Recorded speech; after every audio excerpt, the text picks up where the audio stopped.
500 horsepower pushing me into my seat, reaching 250 kilometers an hour in a few seconds, while braking just as quick.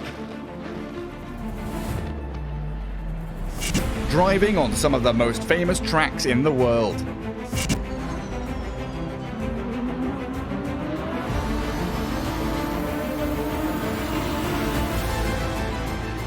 Driving bumper to bumper against great players from all around the world. Fighting for the ultimate prize. Being the real racer. The Real Race 2021. Sign up now.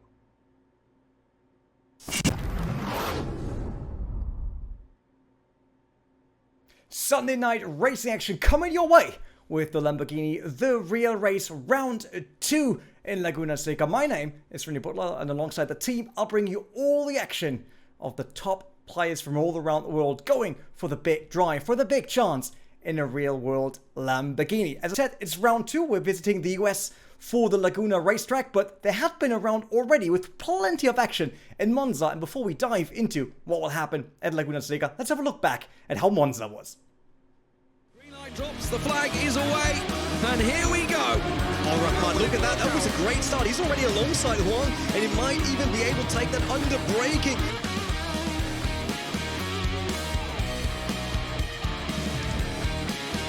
Further down the field, oh my word, that was a spearhead. Yeah, that was the Honzik in the middle.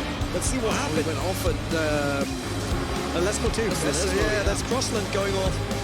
It will be Jordan Sherrick, clean as you like, but look at Nicholas Huben challenging out already on Kadlasek there, looking to try and change his podium position, but nicely defended. This is looking at the, big error. Oof, nearly collected his second car as well. Great, quick aversion.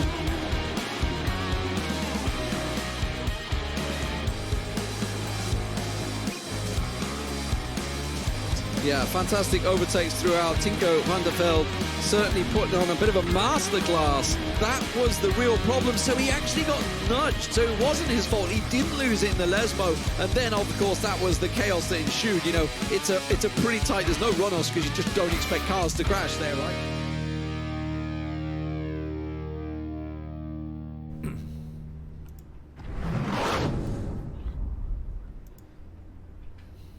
Iconic Monza proved a challenge for drivers out there. We had incredible races, 2 per region, so there was plenty of racing action for everyone to witness. If you missed Monza, just head back into the VOD section, have a look at that once again to figure out who were the best drivers after round 1 before we now dive into round 2. If you listened carefully to the video, we realized that wasn't really just my voice, right? I was joined, and I'm once again joined by Lee Smith, bringing all the commentary passion, I would say, that is available for a race event. Hey, Lee. There we go. Get the hashtag passion in there. That's what I like to see. Yes, welcome to my lounge. We're obviously doing this from home now. We're not in the studios in Berlin. Obviously, you know, things happen in the world. But we are still going to be bringing you the racing action, and that's what we're going to try and do. Before we get into it, though, I want to obviously break it down for you guys at home. Obviously, some of you did join us for Monza and may well be joining us for today at Laguna Seca, or maybe want to join further down the field. Obviously, you guys, the qualification is open to everyone. It's not just an invite. There's not just a set 20 drivers. It is open to absolutely everyone. Keep your eyes peeled on the socials, on the website. You will have a setup there. You will have even a cat on your screens, maybe. There we go. But let's get into the qualification. So basically, it is wide open. Obviously, when the next track comes up, when the dates come out, it's usually about a week in advance. You basically got to be hot lapping. Hot lap. Be you in the Asia region, Europe region, or the Americas, you can try and get involved in this. There is tournaments happening on all of the tracks. And of course, if you are in the top 40, you will then be invited to race once again in the single player mode, and of course we will find once again the fastest on the track. Doing those hot laps, the top 20 then will be invited through to join into today's race. Obviously, next week we'll have the next race in 2 weeks' time. Keep your eyes peeled, as I say, on the website. It's all the information is on there. If you want it, get it. And you're wondering where it is, esports.lamborghini. Get on there /race. You know, you can have a look at exactly what's going on. And you too could be involved in the main race right here on the screens. What's it all about? Well, there is prizes up for grabs, Rene. There's prizes for this, of course. Obviously, after all the 10 races are done and dusted, the top driver from each region will be invited to go along to Lamborghini's headquarters in Agata Bolognese.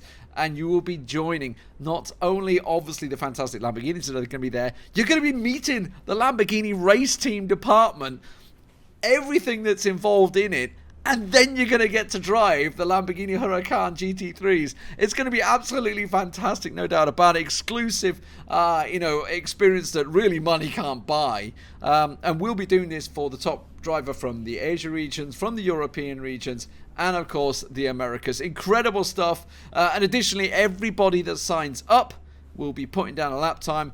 You will get a chance to win yourself a Lamborghini headset. Yeah, lots to go for everyone out there, so make sure to get involved in Lamborghini The Real Race. Before we get involved with racing action, I would say let's listen to the CEO of Lamborghini, Stefan Winkelmann, and what he has to say about the project. Pushing the boundaries has been within the DNA of Lamborghini from the very first day. And we all agree that competition helps every company and every individual to never rest and always keep pushing. Of course, this is also true for racing competitions, be it out on the track or in a simulator. In fact, sim racing has experienced a huge growth over the last years, even accelerated during this last year of travel restrictions and other limitations due to COVID. Lamborghini is happy to be a supporter and an important driver of this trend. We share the passion of the sim racing community. With the real race, we are now increasing the competition to 3 regions. This is a great development, underlining Lamborghini's commitment and providing even more racers a chance to engage with our brand. On the company's journey, the development of digital solutions is crucial. Making racing accessible for everyone is close to our heart. In the end, we all in this incredible car universe are in it for the love of cars and the passion for performance. We'd like to wish the best luck to the drivers. We are all looking forward to seeing who will win the championship and become Lamborghini official sim driver in 2022. And now, I invite you to play, to compete, to be entertained by Lamborghini.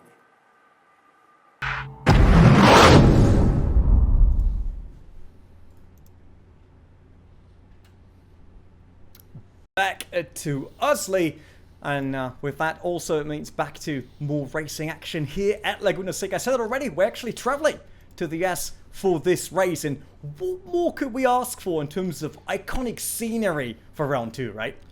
Absolutely. It's all about the corkscrew, isn't it? I mean, there's no bones about this. We know where we're going with this.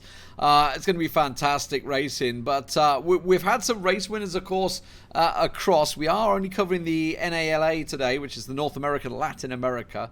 So let's have a look at what's been happening around the world, Rene. We can only be in one place at one time. That is true. The races in the APAC area and the one the EMEA finished already in APAC. One of the drivers that you're probably familiar with if you watched the first round was Gary Huang, 21 years old from China. Once again, he showed that he can be among the top guys here in the real race. Absolutely smashed it at Monza, no doubt about it. Doesn't look like he may well have done as well this time, because Ivan Shimanensky obviously was hot on his heels. In fact, the 2 Russian drivers really did very well, obviously, at Monza, and they've clearly done very well once again at Laguna Seca. We expected just as much, if you're not mistaken. Obviously, Ogrodnikov was the man that did lead for a large portion of the Monza race, so it's not too surprising now to see him in that first place. He was always putting pressure onto Gary Huang, and it looks like he's absolutely delivered here earlier on today. at Laguna Seca.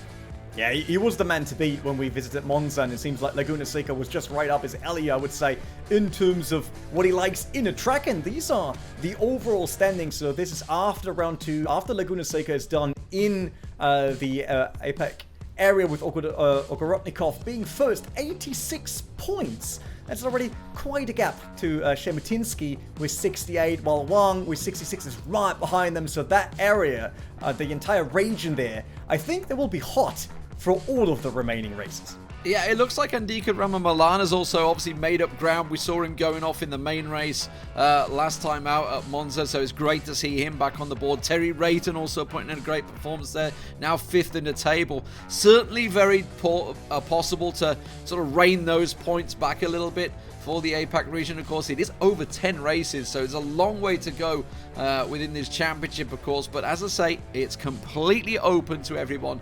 You are quite possible to get involved and get yourself into that top 10.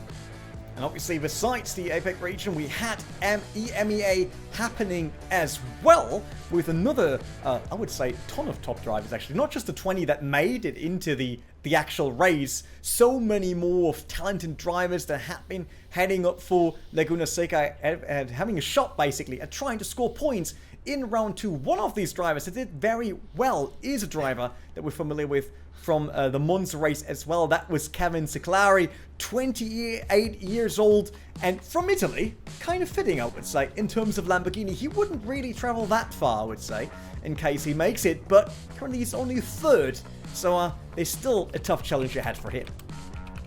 Absolutely, Kevin Ciclari, we saw him having a pretty tough race at Monza, in fairness. Kadlacik obviously was hot on the heels all the way through, 2nd place. Actually led the field for quite a while at Monza as well, but wasn't able to convert it into win. But the young 17-year-old certainly in a commanding position here in 2nd place at the moment. But it's all about the man at the front of the field, isn't it? We know who it is. You all know who it's going to be, because it's the man that has dominated the EMEA region for a long time. It is Jordan Sherritt. The South African's been doing very, very well here. Currently sitting in 1st place. Had a brilliant performance at Monza and has gone on to do once again the same here at Laguna Seca. Yeah, he's one of those ice-cold drivers that can deliver in whatever circumstances and in whatever pressure he is. And he did very, very well. Interesting, though, is the age difference that we have, right? Ciclari, 28 years old. Kadlacik was 17, and then Sherritt, 22. It just shows what sim racing is all about, right? You can take part no matter how old you are, no matter what you're doing. Even you could, Lee. Even you could. No matter the age. But there are also some names that we're familiar with in the overall standings after 2 races. Although we have to say, Jordan Sherritt with 93 points, definitely a very strong performance in terms of points, considering what we just saw at the lead for the APEC region. Yeah, just about the perfect start for him, really. Tinker van der Velde, we saw obviously putting in a great performance at Monza. Had a crash in the first sprint, of course, and then in the main race too, certainly did very well. So very interested to see how he'll do, obviously, as the season progresses. Definitely a young talent worth keeping your eyes out for. But that's what's happened. That's what's happened around the world, and it leads us up to where we are today, which is obviously the North American, Latin American region. Yeah, we quickly should talk about what's in every driver's mind right now in round 2, and that is probably what will happen if they get the win in their region, because then they will sit down behind the steering wheel of this beast.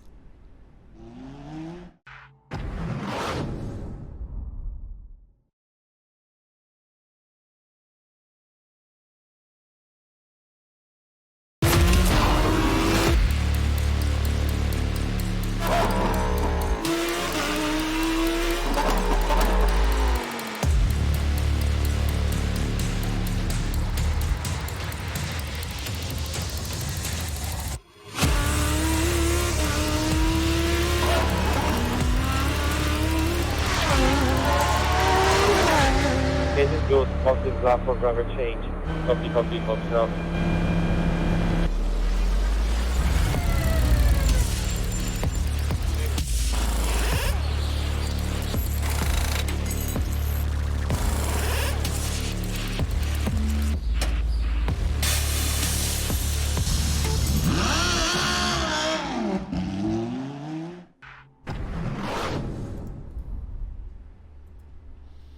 the Huracán Super Trofeo EVO 2. That is definitely a car I would love to race on, and I'm pretty sure that all the drivers out there have that in their mind, and hopefully they still have enough capacity basically to concentrate on what else is happening, because the Laguna Seca race won't be an easy one, Lee. No, absolutely it will not. You know, the corkscrew can cause many a mistake. Especially if someone's trying to put a move on you at the same time. It can get very messy there. We're certainly hoping we see clean racing. It was pretty clean at Monza, which is obviously what we all love to see. Clean, solid overtakes. That's what we're looking for towards. But, you know, it is... the fact is you have to go the corkscrew every single lap.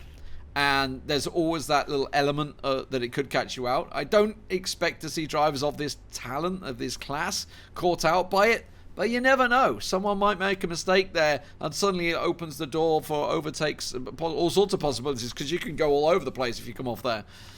I kind of feel like that corkscrew is always hard, because sometimes you go for an overtake, you think you're in a great position, but you're still slower accelerating out because there's not many lines to choose from where you get maximum traction. On the other hand, turn 1 and 2, you know, these long-running left-handers, double apex, absolutely love that, because there is a chance for you to go 2 wide, 3 wide, 4 wide if you have to in lap 1 basically, and everything can happen if you really nail that one on a quick lap. Yeah, we're going to see people throwing it into the hairpin. That's where the big moves probably will make it. And as you say, you know, it may well follow on all the way through until you get up to the Rahal Straight, and you know there's a long way to basically be side by side. We could see some serious side by side racing. This is of course the track Laguna Seca sped up. This is how fast you're going to be driving. That's my normal pace, I would say. When I'm underway, and it is luckily not that quick in reality, because we want to really enjoy every single of these corners. This beautiful blue sky, if that will be race conditions, that's another thing, because we're obviously running with dynamic weather, so everything could happen. But this is a really nice flowing track, especially after the corkscrew. You come down the hill, kind of like a mini Bathurst, I would say. Like first half of the track, you go up the hill, and then after the corkscrew, you come down the hill again. There's this 100...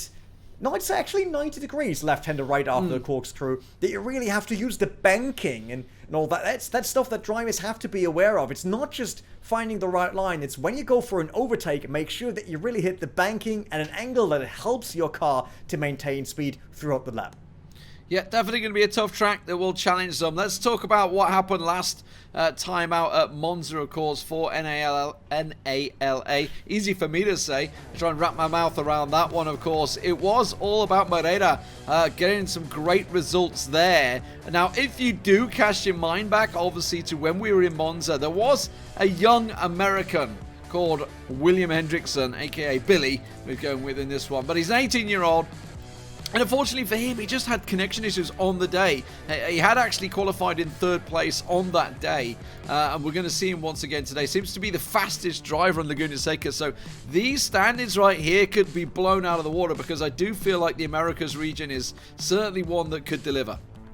It definitely is. I mean, we saw De Oliveira Rodriguez, for example, really putting on a show in Monza previously, although he only came out with 26 points. But maybe that could be different for him. Could be different now for him in Laguna Seca. Moreira, obviously, with being in the lead, 50 points, also the lowest scoring, if I remember correctly, in the region. Let me see, it was 88 now in APAC, and I think we had been over 90 in EMEA. So it is a strongly contested region. It's not an easy race in Laguna Seca. It's not, I would say, even one of the typical tracks that they might run a lot in other events.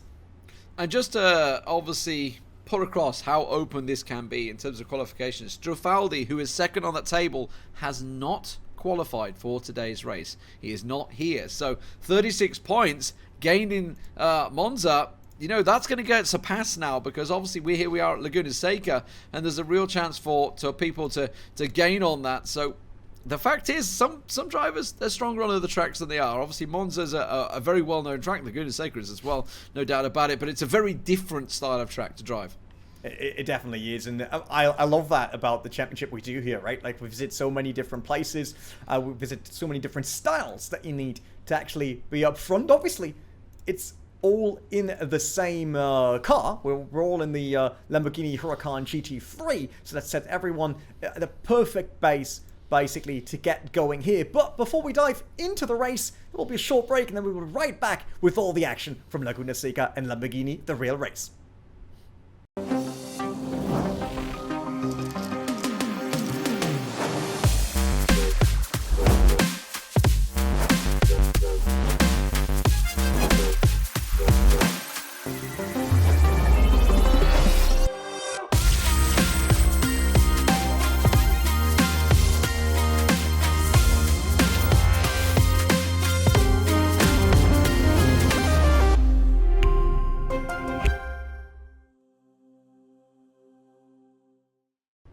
Back for round 2 of the Lamborghini The Real Race here, Laguna Seca, US. That is the track for today. My name is Rennie Butler alongside Lee Smith, bringing you all the action right and live from the track. And in this case, Lee, in the actual, I want to say APAC region, but that's wrong. Which one is it? No, we're not in Asia and Pacific region. No, we're not. We are in Americas. So I wanted America, to hear you Latin saying it America. again. Well, the Nala, whatever they like to tag it as. They love their tags. It's obviously EMEA, APAC, and NALA. But yes, trying to encompass as much as we can. Basically, we're going to have a field pretty much full of obviously American drivers, a lot of Brazilian drivers out there as well. It was the lion's share of Brazilian drivers last time out at Monza. I would say we probably got a little bit more US drivers this time around, as we've hit obviously a popular US track. Definitely. I checked the list previously. There are quite a few drivers this time that come from the US, but still, I would say the majority is from Brazil, and I absolutely love that. It is a country that is so strong, and once again, I bring the word in, passionate about racing, about sim racing, and that's great to see. And I really want to, find out how they will perform here on US soil. I'm just counting how many there are. There's nine Brazilian drivers and out of 20, that's a lot. And 7 US drivers. Yeah, so half the field almost is Brazilian. I'm going to assume PR is Peru, so a Peruvian driver in there, which is great to see. Also a single Canadian in there as well. Hopefully, obviously, everybody has been able to join us. Obviously, of those 20, obviously, qualifications happens within the week. So it would be a shame if nobody was able to join us for the final race here. But it is, of course, today we're at Laguna Seca. If you want to get involved in the coming weeks, 25th of July will be the next race. That will be at Suzuka, and it'll be an endurance race. The reason I mention that is obviously the qualifications happening, and we are doing sprint races today. So it does mean we're going to have a 45-minute first race and followed by a hour-long second race. So 2 sprint races, a forced pit stop, so they must stop once at some point, obviously up to the driver as and when the pits open. That is it, and we obviously have the session opened, so let's quickly make sure that we're actually on board with everything, and then we are on board with the session and ready to go and see racing action. And it seems like something very unlikely just happened, and that is it's raining in Laguna Seca. It is absolutely raining, and it's hammering it down. This is some pretty heavy rain here. Now, obviously, as I mentioned, William Hendrickson starting out on the pole position. He was qualified 3rd place at Monza, but had connection issues on the day. You know what? And credit to him. He realized he had problems, immediately pulled to the side, got out the way, and says, "You know what? I'm going to be a nuisance in this race. I don't want to get in the way," and immediately kind of disqualified himself based on his known connection issues. Yeah, we should quickly go through at least the top contenders here. Hendrickson has pole position in Laguna Seca, followed by De Oliveira Rodriguez, one of the strong drivers in Monza. Then Leo, then Karnin. I think that's a new driver, actually, the number 65 that we'll see here. Filipe Moreira. Moreira is the current leader of the overall points. So it will be very interesting to see how he can overcome that, starting only from 6th. Yeah, we'll see where they can go. Obviously, I was giggling to myself because it like puts you halfway around the track when it starts you for the roll in. It literally dumped them on the corkscrew.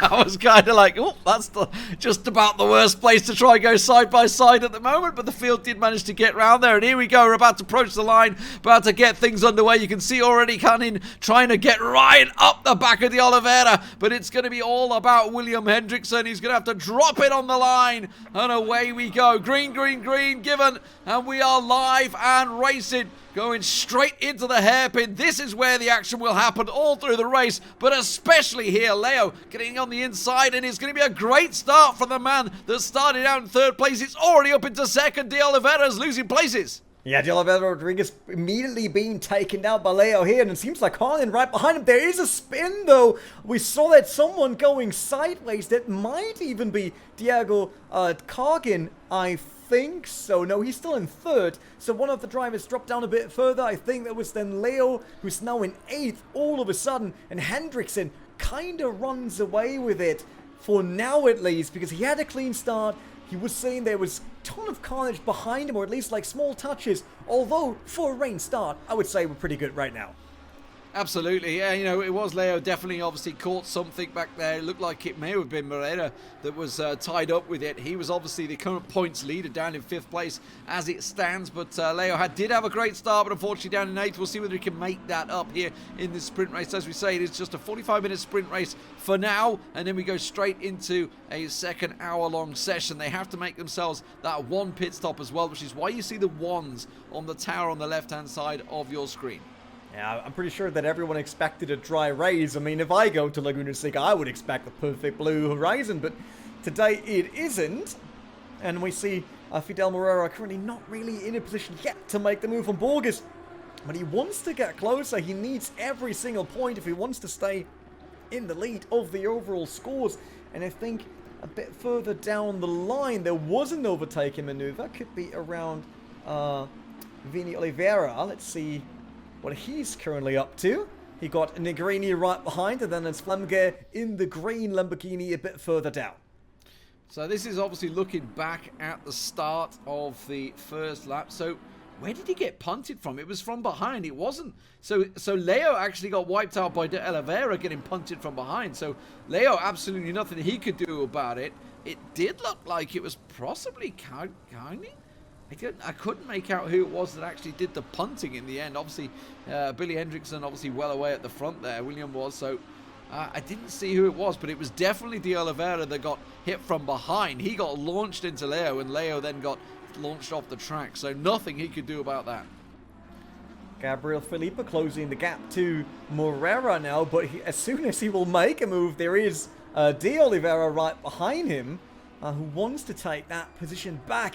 We can see, once again, that's what I love GT3 racing, right? Like, there is a bit of touching, that's fine. You know, Robin is racing, we know that, but you have to be super smooth and really clean if you want to be quick. Look at under braking, how close he gets to Moreira, but now accelerating out of the last turn. It might be that De Oliveira on the background has a better exit. Not enough yet, though, to dive into turn 1. Yeah, Moreira's getting close, but not close enough on Borges as well, as you say. All sort of stacked back there, Felipe, as you mentioned. This is kind of like the field that's backing up, right? Borges is slowly losing this front 3 pack, and he's the man that everybody is out to get. But don't discount Borges. He's obviously done very well. I think he's 5th in the standings, if I'm not mistaken, from the previous race at Monza. So definitely delivered a race there, but there is a queue of traffic. I'm seeing it from 5th all the way down to 10th place. They're definitely stacking up behind him. Leo, who obviously qualified in 3rd place, had himself in 2nd. He will want to get past these. I just wonder if he took too much damage from that punt. It didn't look like it was a great deal of damage because he just collected it in the gravel. Yeah, he should have been fine. I mean, there will be a bit of damage, but hopefully not that much aero damage that really impacts his race on a negative away. We just saw them dropping down the corkscrew, and the rain looks quite interesting, I have to say. And it's definitely not up to Joao Borges right now keeping that group together, because we can see him spreading a small gap, at least, to Felipe Moreira as of right now. But then behind Moreira, there's everyone else just here in the braking zone for the last turn. He seems to always lose a bit of pace, and giving a chance for everyone else to catch up. Also, while we are catching up, look at 2nd and 3rd. De Oliveira Rodriguez and Diego Cargin, with Cargin now being a lot closer to Oliveira Rodriguez than he had been before. And as soon as these two start fighting, that will be perfect for Hendrickson here in the first race. Yeah, Hendrickson's having his own race right now, which is something we've seen at Monza. He's definitely away, not really being threatened by De Oliveira Rodriguez, who we know can definitely put the pace in, and that's what he's going to be looking to do. Obviously, the current points leader. But Cargin is absolutely putting some serious pressure on him now, getting closer and closer. So maybe a small mistake from De Oliveira. Obviously, you can see the gap between Cargin and Borges is pretty much staying around about that just under 2-second margin while everybody closes the door on him. It's Cargin actually just made a small error there, fell away a little bit, and De Oliveira will get himself the lead as they go down the corkscrew.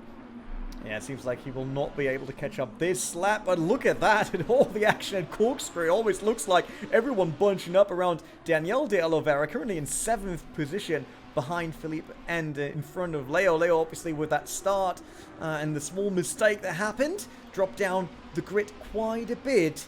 Now has to fight his way back, and that isn't easy. Everyone in the same car, everyone on the same skill level, I would say. I mean, even with Hendrickson leading right now, this is a very, very competitive field. There's a car turning around in the background. Who was that? Losing traction out of the last corner, and I think that was Negrini. Yeah, Negrini's gone, yeah. Been punted down, didn't see exactly what happened, but I can see him tumbling down the field, so definitely Negrini that's had some sort of off that's caused a problem there, and obviously that's shook the field up a little bit, because look at Moreira all over Borges now. Yeah, it's like Negrini really fell far behind. Now look at that, that's Miguel in 15th position, that's quite far ahead already for him, so will not be happy about what just happened. William Hendrickson, that's our current leader, the car that has absolutely no one in the front windshield, because he's quite on his own with nearly 4 seconds of a gap already. Yep, this is what he needs, though. Obviously, if you think about Moreira, current points leader, 50 points for him from Monza, down in 5th place. And for William Hendrickson, who did miss out on that race due to his connection issues, he's going to be loving the fact that he's leading this right now. Let's have a look, though, at what just happened. I think this is going to be the Negrini replay we may get a look at here to see what happened further down. Yeah, just into the gravel. Didn't really get it much. Just seems he looked like he was just running too close and just outbraked himself.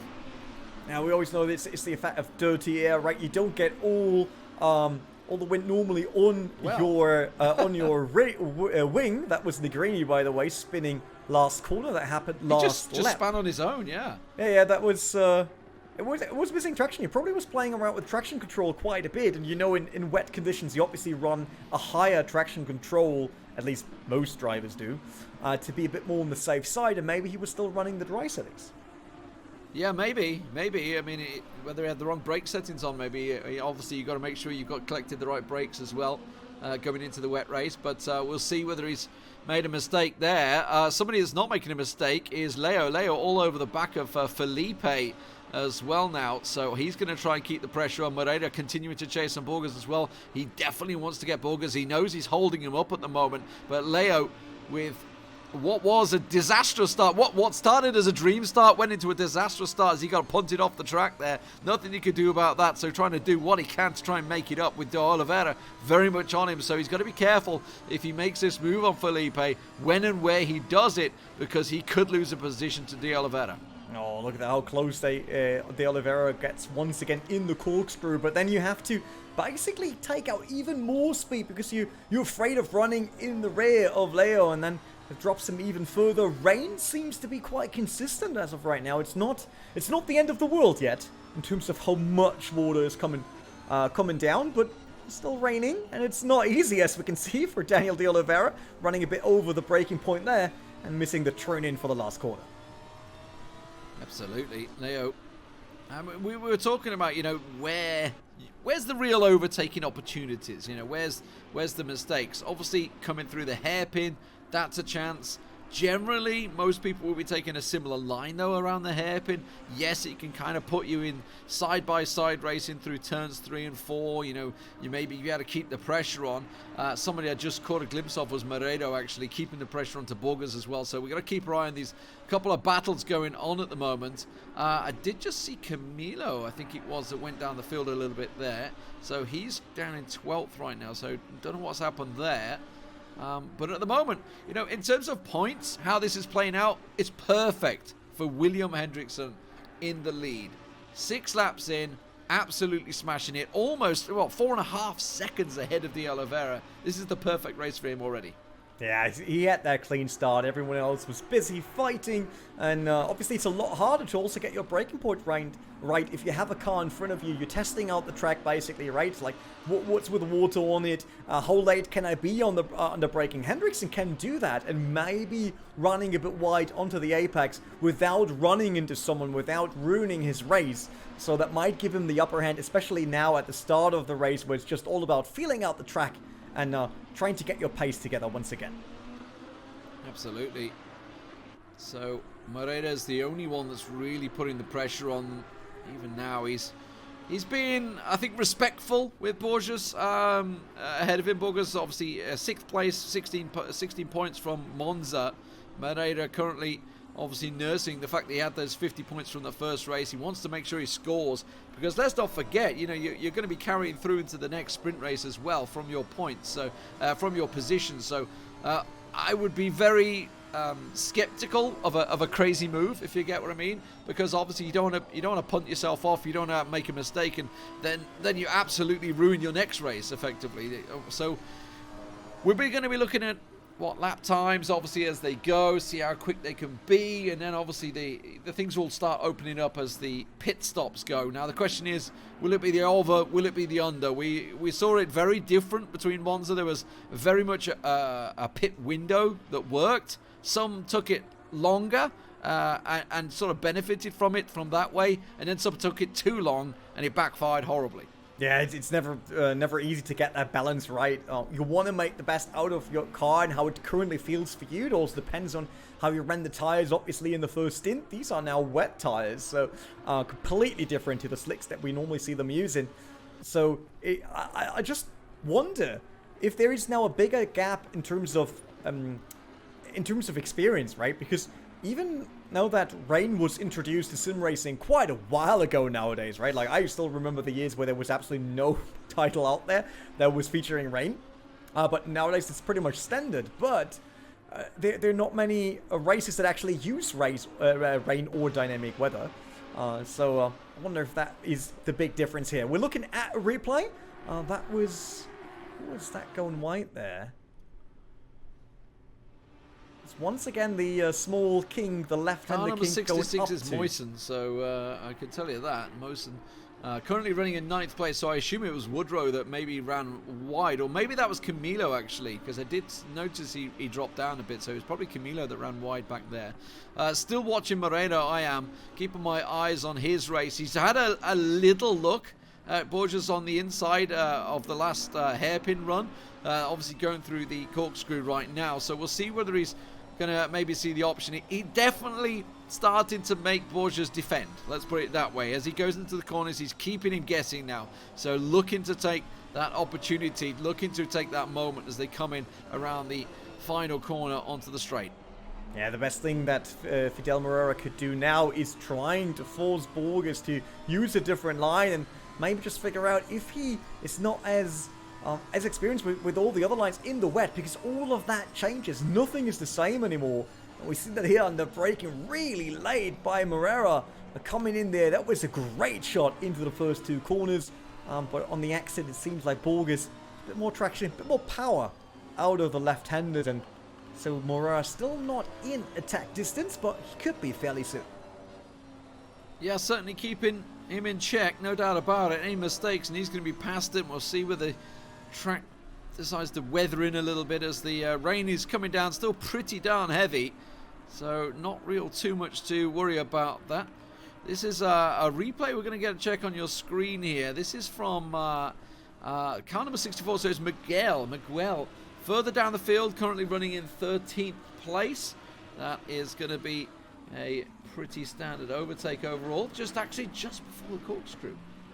Oh, he's completely done it. I was going to say, he's going in a bit hot into the corkscrew. I was just thinking as I was watching it, I was thinking, that seems to... Yeah, he's overshot it. I was thinking he's coming in way too hot. Yeah, that didn't really work well for him. And there's another blue car dropping out. And right in front of Miguel, that was Moisan. Moisan. Yeah, Alexis Moisan, the number 66 car here. That went a bit wide. It seems like really that let's say normally in the dry... Oh, yep. It doesn't get better than that, right? Corkscrew, that's the right way. Moisan, and then he has Castro Beltran right behind him already, so he's getting under pressure once again. But that left kink up to corkscrew. It is one of those corners where you need to be really, really brave, right? You want to basically just lift it a bit, go through there. It seems to be way harder now in the rain, and that doesn't make it easy. Also for Alexis Moisan here to get through. And we saw Gonzalez, I think, who just went into pits. And I think that's the same for Castro Beltran, who currently is in the pits. Yeah, there we go. It's the difference, right? Now that the pit window's open, we'll see how things do change up for them. Keep your eyes on that. Obviously, anyone's got the 1 in there. When he goes green, it means they have had that pit. But it's the difference, right, from basically being a hot lap specialist to applying the racecraft. You've got to be consistent with your laps. You've got to keep delivering. Obviously, sometimes you are going to be under the pressure of another driver looking to get past you as well. So really very different racing. Obviously, while the qualification is all about this hot lapping and, you know, it's the best form that we can do to get the very quickest drivers, sometimes that does not transition well into racing. You can make just one mistake or, you know, consistency is such a hard thing to do in racing, to be consistently fast, because you have to, your focus has to be absolutely lasered in every lap, and especially when it's raining like this. Definitely, and you drop off over time as well. I mean, this is the first race, 45 minutes, 1 pit stop, but there's a second right after. There's just a small break between these races, and then they have to be fully focused once again for the upcoming second race. And I think that's where first one we will see that will get a bit harder. A penalty for De Oliveira, so that's got to be track cutting maybe in there, or what's going on? 10-second penalty just applied. Actually, 2. That was 2. He was at 5 and now it's 10. Oh, Moreno just made a mistake as well. Moreno just off the track slightly. That has brought Felipe right on his backside. So an error from Moreno was actually a little bit adrift from Borges. So we'll probably start seeing people pitting now, because as soon as he starts making an error like that, he's like, right, okay, quick, throw in the pits. Meant it all along. Get a new set of tires, obviously get them in the right pressure window to make them work. But you're right now with Morera having Philippe in the background, Leo also closing the gap there. They get into a fighting group, and now is the question, like, do you want to stay out? Do you want to hang with these guys? Do you fight? Can you actually stay up front, or do you rather pull into the pits? Let's see what he does when he comes around now. We're not even halfway through yet, though, so I think pitting would be a bit too early. And yeah, all of those 3 here, they stay out. But with De Oliveira Rodriguez now having that 10-second penalty, and that you can see on the tower on the left, bright red. That will be very costly, because only 3.3 seconds of the Carnin, another 3 seconds, so he would drop to roughly where Morera is right now. Yeah, not ideal. There's no doubt about that. He's going to be disappointed, so be very interested to see where this cutting is taking place. I'm going to assume it is somewhere around the corkscrew. Maybe he's just took it a little too short. I'm not too sure. There's not that many cutting options in and around this track, because it is a pretty straightforward track. It's not like you're going to gain too much time. Like, for example, I'm following Moreno around at the moment, you know, looking at the options. Obviously, there's not really too many options. It's a pretty wide track. There's big runoffs, you know. There's not that many cutting options. Possibly here, where Moreno's just going through now, which is, I think, turn 7. I would have to just double check my map. I'm pretty sure it's turn 7, just before the corkscrew. Yeah, it's like if you run wide there a bit, and obviously you've got the AstroTurf, something that I tell my real life drivers every single time. If you see AstroTurf somewhere, it looks amazing in green, yeah? You think you can go there. If it's raining, do not ever get close to that. Really, really slippery. It's turn 6. Turn 6 is where the where potential cutting. That's it. That was the place I was thinking about. Where it could happen. But look how bunched up they though now are. Morera, Felipe, and Leo. Leo's still down in 7th place. Going to be fuming about that early start, but he's got to put it out of his mind right now and continue the grind effectively. Also another driver up there that's doing well. Woodrow up in 9th place at the moment. Obviously currently 11th in points. Got himself 10 points before and running in the top 10 now. So great work for him as we see Negrini coming into the pits. And Negrini, the next one now that wants to get rid of the mandatory pit stop, might be a bit early though. We get another replay just shortly. 27, and that is the car of Negrini, the one that is pitting currently. Maybe that is the reason for his pit. Was fighting here. Oh, lost it once again. Yeah, not enough traction coming out there.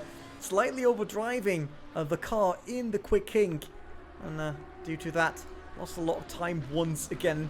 And now he is in the pits, so we'll probably drop a bit further down the list, although Miguel is 51 seconds behind before that, and there's also 1 lap down. So it seems like there's quite a big gap now between the quickest guys, like this one here that just passed Negrini, William Hendrickson.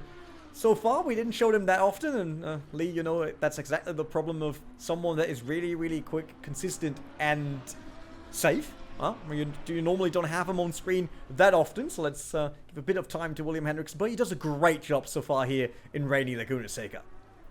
Yeah, Moreno has also pulled himself away from the chasing pack a little bit there, bought himself some time. Leo is all over the back of Felipe, going through the hairpin there, so we'll see whether he decides to try and make a move. He's kind of been following him in convoy in suits for a while, but the second Moreno got involved, that's when Leo started to think, okay, I might be able to catch a moment of Felipe off guard. And for Felipe, obviously, he's 3rd place in the points, so he wants to be as safe as he can, just trying to set himself up for a real chance in the next race. That's where he wants to look at making the points. And don't forget, they can all see that. They can all see that penalty over De Oliveira Rodriguez. For him, he's thinking, you know what? 10-second penalty, I just need to blast it. Because actually, there's a pretty big gap still. Further down the field, it's only going to drop him down to 4th at the moment, obviously 12 seconds behind or so. So that 10-second margin, he's just decided, you know what, I'm just going to blast it, see how much time I can get ahead of these guys, and maybe it's not going to be as bad as I feel. Yeah, he should slot right between Borges and Morera, and that obviously puts a bit of pressure on Morera in case he is currently checking that, because he is the leader after the Monza race, and if he wants to stay there, then it would be good to score more than De Oliveira Rodriguez, a really, really quick driver, also here in Laguna Seca, as we see currently. And this penalty might be Morera's chance to at least score more points in race number 1 and get a tiny addition to his gap yet in his championship standings. I mean, yeah, the bonus for him is obviously on 50 points, currently running in 5th as well.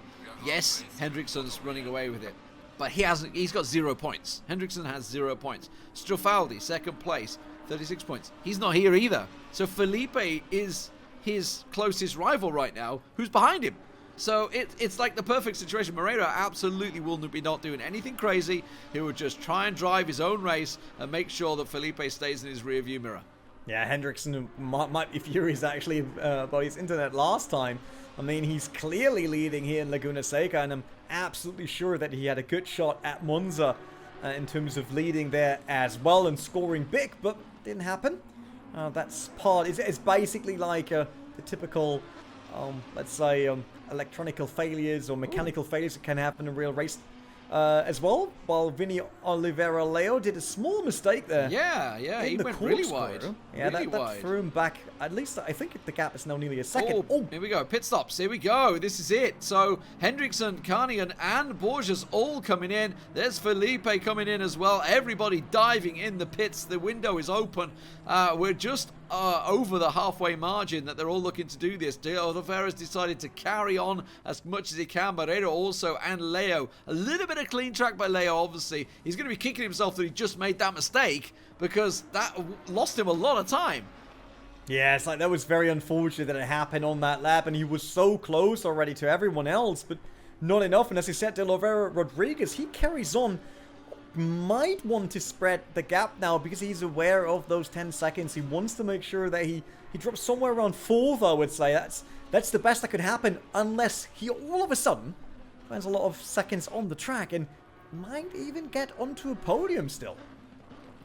Absolutely, and here they all come. Look at this. They're all going to be coming out the pits back to back. Carnian, who had himself a pretty hefty lead with Borges and Felipe all coming right out now. We'll keep our eyes on what's going on with the other drivers as well. Obviously, it's going to put Hendrickson down in 8th place right now, but we all know he's going to be the leader when he finally gets in and around and everybody starts to make those absolutely mandatory pit stops. Clearly the leader in that. The question is, how does it shake out? Did the undercut work?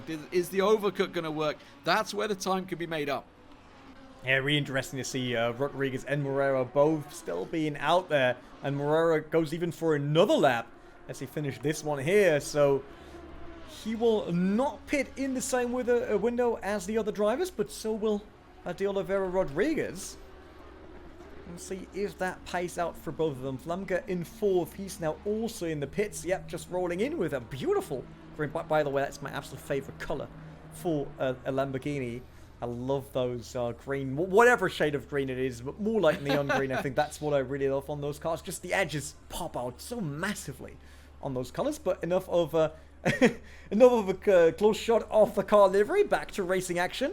And back to Moreira, who has... Is that Leo in the background? Yes, it is. Yeah, things have shaken out a little bit now. Obviously, you know, Moreira and Lea both stayed out while he did lose a couple of places there. We've got another driver in there. Flamga's in the pits now, so Cunningham just going over the pits. Hendrickson, the man that's leading the race, or will be leading the race, is quite far ahead. He's actually getting close to catching and lapping Castro Beltran at the moment, who's obviously at the back of the grid so far. So things are shaking out, all the pit stops coming through. It's really a case of where they all drop out, and is anybody going to get in the way? Is anybody causing problems? Leo really trying to put his foot down as much as he can and keep on the backside of Moreira, but still going to be ruining the chances. Moreira, though, is coming into the pits. Yeah, I mean, he's stayed out for quite a while now, longer than everyone else around him besides Rodriguez and Leo. So let's see. He's probably the last front runner, I would say, besides Rodriguez, who's still leading and still going strong. But he also probably has to manage traffic a bit. Let's see if there's anyone around him. No, there isn't. So if he can really nail lap times now, this could pay off big for him. He looked like he was fighting the wheel there. I don't know about nailing lap times. I thought I mean, his best like... lap time is 1:27.177, and his last was 1:27.5. Yeah, it's okay. I mean, he's doing what he can. It looked like a bit of reverse lock to me just a moment ago, as soon as I switched to him. But he's by far the quickest driver currently on the grid. So it's clearly coming into him. I mean, obviously, in terms of fuel, it's pretty much the same for all these guys. They're going to be fueled up throughout regardless.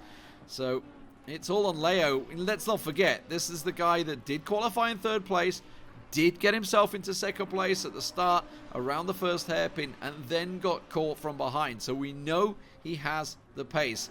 And with an open track, he's going to try and deliver it. It depends on how quick William Hendrickson now picks up a pace again. He's at a 1:27.4 last time crossing the line. He's coming in. And his best lap time obviously was a 1:26, so the overall fastest lap time. Let's see if Oliveira Rodriguez can actually make something out of the open track. Well, you said already, Leo is in, which means next car up is Camillo coming around, but that's quite far off, and he also has to pit. Same for Montepone in the background. That needs to somehow get that done in the next 6.5 minutes. They stay out, actually. Okay. Camillo might be the last car, then. That will be very, very interesting to see that, yeah. So he will be the last one to stay out besides De Oliveira Rodriguez. This was Camilo and Montepone in the background. And the number 24 car. That just went a bit wide there. Yep, more water standing. And then just losing traction a bit too early on the accelerator. Not the way to do it, but at least looks fancy. Yeah, that's why he obviously came into the pits, been in there a while actually as well. So I was just seeing if he had any issues there. Just going through looking at the fastest laps at the moment to see who is the quickest. Hendrickson obviously 126.8. Done a very quick lap in there. Carney actually had a pretty good one. 127.3 is his fastest, and a 127.7 just a moment ago. So definitely putting the pace down to try and chase down Hendrickson, see if he can get any closer. A 127.5 though for Felipe behind him, who's leading this tight pack once again. But look at this. Look how important it's been. Moreira was leading this pack, and now Felipe, who came in first, got out ahead of him, and Leo, who went the extra 2 laps, has come out between them. Yeah, definitely worked out for him, and the loser on this group is Moreira, as he said already. By the way, Oliveira Rodriguez is still out there, while Camilo just came in. So, yeah, he really wants to drive these tires as long as possible. Small mistake by Leo in front of Moreira will allow him to close that gap once again. He obviously has his eyes on Felipe. You said it, it's important for him in the overall standings to get close or to be in front of Felipe. For that, he would need to make quite a few moves here, I would say, in the last roughly 14.5 minutes. Just, okay, Carnahan's actually just put another 127.4, and he's really trying to gain on Hendrickson. Also, just to look at the in terms of lap times, Negrini running down 11th also just did a 127.3. So he's obviously, you know, we saw he had that issue. He had a bit of an off, he did. Felipe, meanwhile, just did his fastest lap. So clearly excelling under the pressure of having Leo and Moreo on his back. That's his fastest lap so far. It is a 127.5, so he's keeping up at the moment and trying to catch up on Carnahan, who's also pulling in some absolute belters. Hendrickson still looking great. De Oliveira still yet to pit, finally has come in, so we'll see where he comes out. He was running in second place before the pits, the pit window opened.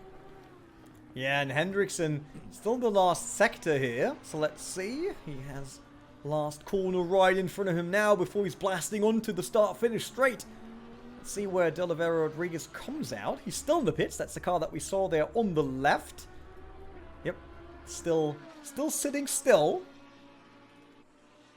Probably also working on his 10-second penalty, because that is gone in terms of the overlays.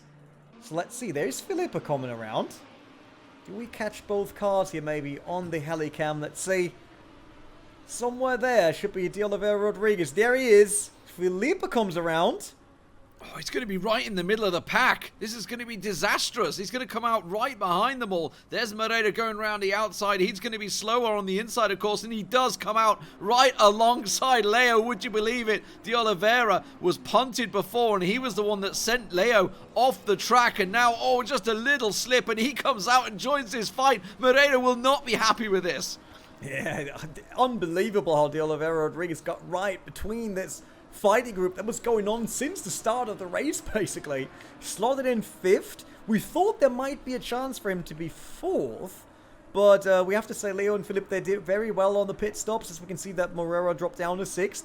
So it worked out for them, and at least De Oliveira is still in the top 5, and with only half a second of a gap to Leo, there might still be a chance for him also to gain a few more positions. Even Felipe is still on the table.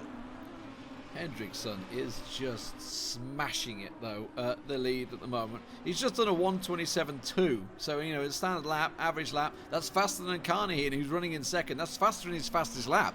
So he's just smashing out the laps right now. He's looking great for that front lead position, and it's clearly, obviously, about this battle for third position, effectively. Third down to 6th place, all right here on the straight together. You love to see it. Felipe just getting himself a little advantage, and that will put more pressure on Leo. If he can break away from this pack, the podium will be secured. And look at that, that's the gap. Oh, that was Leo shooting a bit wide, and that might open the door for... Oh, that was a crash between De Oliveira Rodriguez and Leo, who now dropped, I think, even behind Moreira. Moreira's right on his backside. Moreira wants to try and get past there, realizes the connection. That's just an unsafe join to the track, really, if anything. Obviously, clearly gone out of position, and he's got a real problem now. Moreira into the hairpin, keeping right on his backside, but de Oliveira Rodriguez will be fuming with the fact that he tries to run long, the longest really on the track of these front runners, and it kind of backfired on him. He was running in a much better position. He was in that podium position. He had to serve, of course, that 10-second penalty, which is what caused this for cutting in the first place. So he has to get his wheels on here. Let's have a look at how this all played out. This is actually going to be Leo just running wide. We saw it from the rear side, and there it is. He just turned in on de Oliveira. Yeah, it's not really an unsafe return, though, as he never left the track. Yeah. But the question is how the marshals will see that situation, because he had to be aware of the car on the inside. There was no other way of putting it there, right? It's not like the game doesn't tell you, car on the left.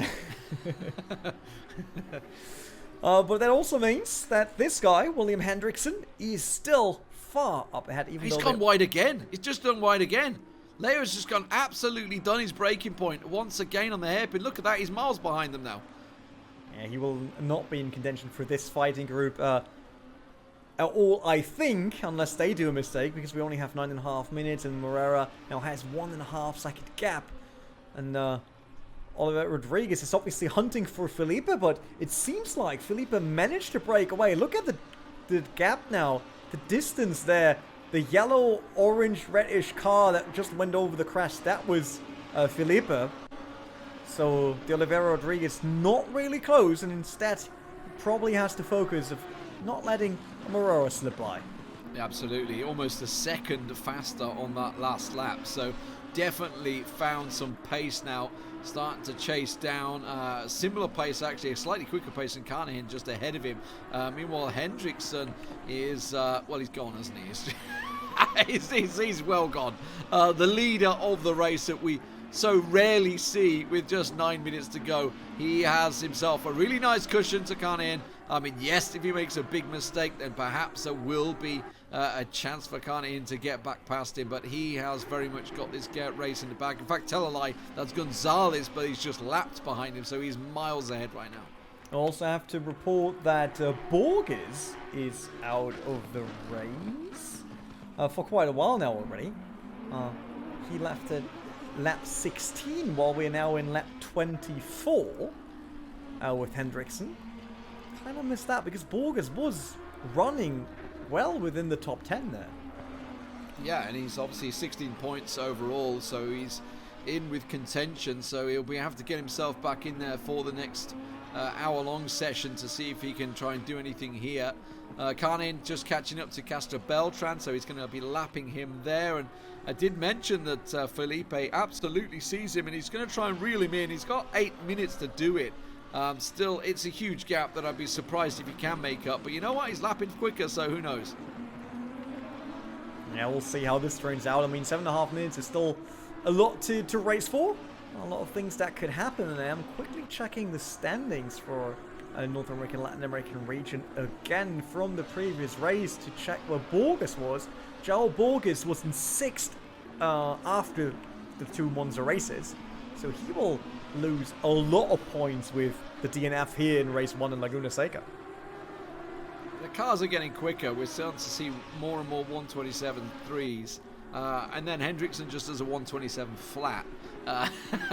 just to sort of like, yeah, you guys are catching, but you're still not as quick as me right now. That said, de Oliveira Rodriguez just did a 127 flat, so feeling the pressure from behind, he's actually shook Moreira off now, so that's looking good for a 4th place for him with just under 7 minutes now. Obviously, we know that Felipe is doing his best to chase down on Carnahan. Any mistake will absolutely put them out of position. Carnahan has got past Castro Beltran, so we could start seeing back markers causing problems here. Yeah, there will be a bit of traffic for all of these guys because you said Castro Beltran, he's in between cars here, so back that. Which car number is it? 63. No, I mean behind Castro Beltran. Oh, Felipe is behind him at the moment. Felipe is the one that's coming up behind. Castelbeltran's doing 1:29.7, so obviously, you know, almost 2 seconds a lap. These guys are quicker, so it probably won't take too much for them to get past them.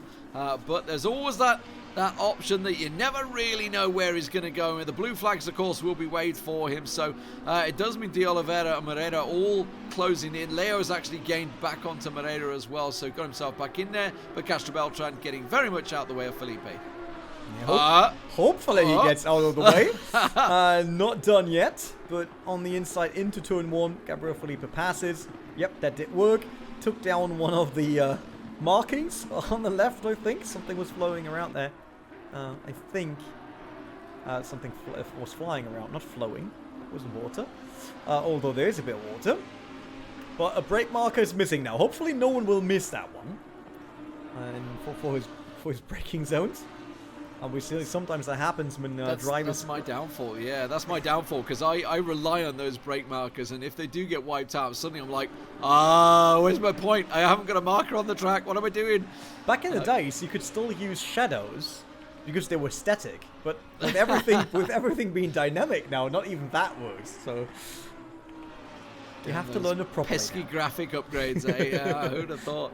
But Hendrickson, let's talk about him, because, you know, we were talking about the fact that he did miss that first race at Monza. He had qualified himself in 3rd place in that race, but had internet issues, and wisely, and, you know, all credit to him, did decide, you know what, I'm just going to pull out of the way. I'm clearly pinging all over the place right now, so took himself out of the equation effectively. But he's come here into Laguna Seca, one of the home US tracks, of course, and absolutely smashed it in the first race. He is not only obviously just, you know, leading the race, and he could just sit and cushion it. He's actually looking to try and beat his best lap right now. He's up to 1:26.8 once again. He's smashing it compared to everyone else.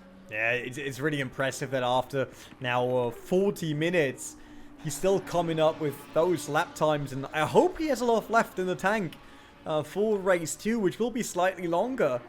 Same track, obviously. Could be different weather. As you can see, in the next 10 minutes, top right off the screen, we should get more rain. Luckily, we're done in a bit less than 4 minutes. So drivers don't have to adjust once again, but... Moreira, that's tricky. Moreira trying to get past the back marker. Does in the end go around the outside. Leo was looking to go up the inside. We were talking about those back markers possibly causing problems. Leo looking to try and get past, should be clean through, and is, thankfully. Yeah, but that brought Leo really back onto Moreira. Look at that, how close he is now to the 68 car of Moreira, of the current standing leader. But through a corkscrew, Leo a bit slower there. Not really getting onto the accelerator early enough.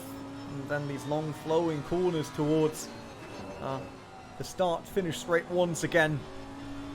Yeah, it was a short time, yeah, where Leo was gaining on Moreira. But Moreira once again top of the game currently here in this fighting group, making sure that Leo does not get in striking distance. Yeah, should be safe now, just under 3 minutes remaining, so just about 2, maybe 3 laps, depending on where Hendrickson is. Leo overshooting into turn 1. Or that was a very interesting variant of a double apex, I'm not quite sure. He's done that before. That's where he's made his mistakes before, Leo. And a couple of times we've seen him just out-braking himself, whether he's a little too close in that dirty area and just sort of misreading the braking point a little bit. You do need to brake just that little bit earlier than you ordinarily would if you're in a standard sort of hot lap setup it effectively with clear air. So maybe just catching himself a little off guard there, but it does look like he's going to be perfectly okay. Looking across, everybody else pretty much set up. Felipe was putting a little challenge on Carnahan. They're both going through the corkscrew right now. Carnahan's looking pretty good. Has gone a little bit slower on his last lap, almost a second slower than Felipe actually. So if there was more time, perhaps he would have caught it, or maybe just got to get... Was there any back markers in the way? It doesn't look like it. Doesn't look like it. But doesn't matter, because look at Hendrickson. He's absolutely smashing it. There is going to be, potentially, 2 more laps. Where's he at right now? No, we should just have 1 more lap, because he's going to be over 1:30. So this will be starting the final lap in just a second. Yeah, definitely. I mean, I'm pretty sure he doesn't want to drag it any longer. So if you can try to be a bit slower to make it. I think all the other drivers would appreciate that because rain is getting heavier and they want to be done before they need even better tires for the wet, I would say. Unfortunately, there is no upgrade to wet. There is no super wet. I think there's going to be another, you know. I was looking at his position on track. I'm like, 1 minute left. I'm pretty sure we may have another. So penultimate lap right here. He's going to get over the line because he's going through the corkscrew right now with 50 seconds. Yeah, he definitely will go over the line. He could just try to slow it down a bit because gap to Carlin is big enough. I mean, look, that's Carlin who's just going up the hill now to corkscrew. Diego Carlin, so not close to Hendrickson. Hendrickson lapping another back marker, 30 seconds. So he could really roll the car now.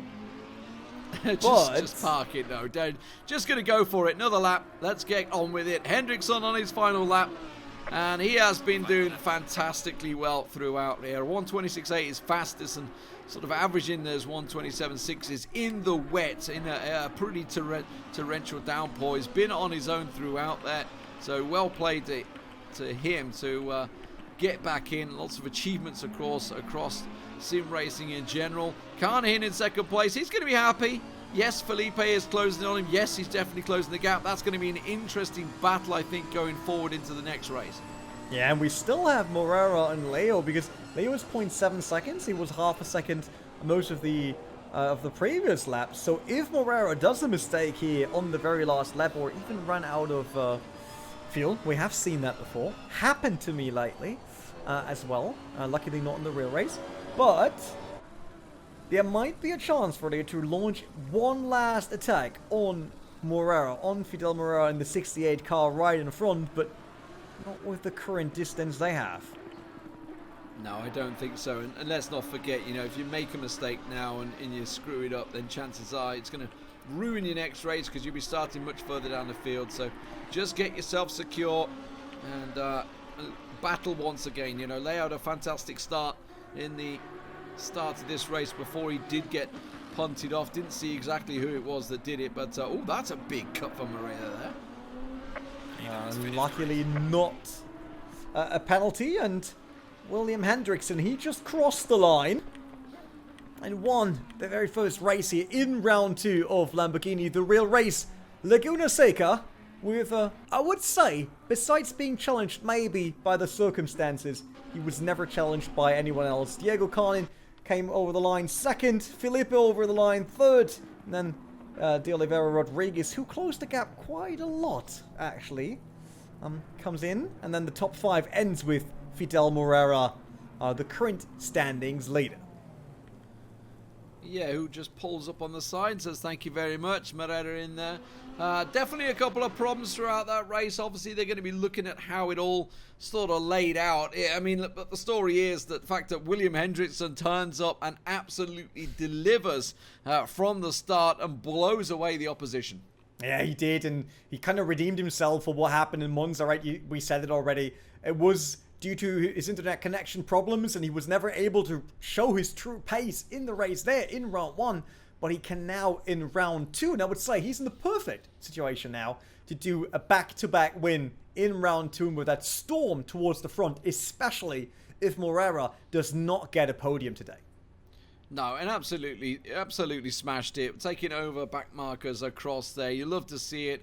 Obviously, we have Morero, Lea, all having their little battle in there with De Oliveira Rodriguez. Yes, we had connection earlier on for Leo, sort of a bit of a collision, which forced him down the field. Could have been much more interesting the way he was starting off, but it does seem that all these guys, I would say the top 7, all have pretty good pace. They definitely do, and it will be interesting to see what happens in the second race of today in the North American, Latin American region. And so we'll head into a 1-hour race, 1 mandatory pit stop, 20 drivers, and they all want to race for the ultimate prize of becoming a Lamborghini Sim Driver 2022 and drive the real Lamborghini race car, the Super Trofeo Evo 2, on a racetrack as well. So everything to go for in round 2, in race number 2, coming right up after the break.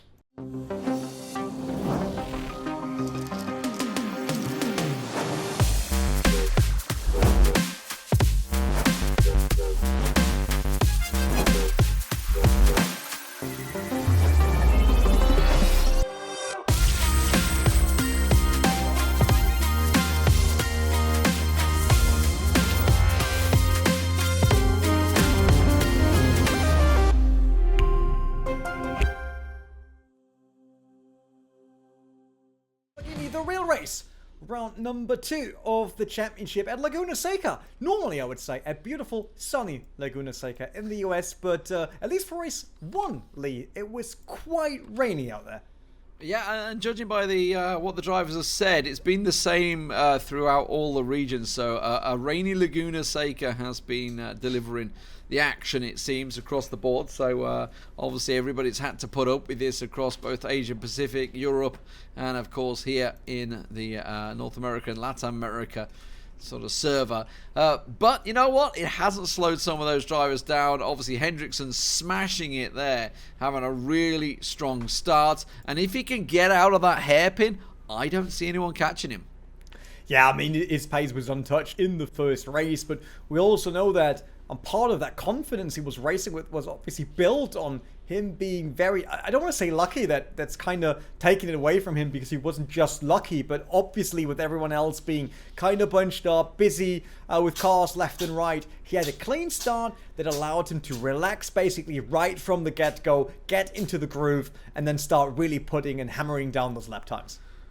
Yeah, that's the problem, right? But it wasn't even just that. Even when he was lapping people later on, obviously he was starting to get past people, he was still posting those lap times consistently faster than the fastest person behind him. Like it was averaging quicker laps than their best laps in the game. So really a much faster driver, it seems, in the wet. Definitely feeling very confident with his style here at Laguna Seca. Of course, we'll see how the season progresses. This is the beauty of this, right? The fact is that they're not guaranteed to be here next time out. We're going to, I think it's Suzuka next, right? We end up on, and we're not guaranteed to have Hendrickson there. He's chasing the points as it is.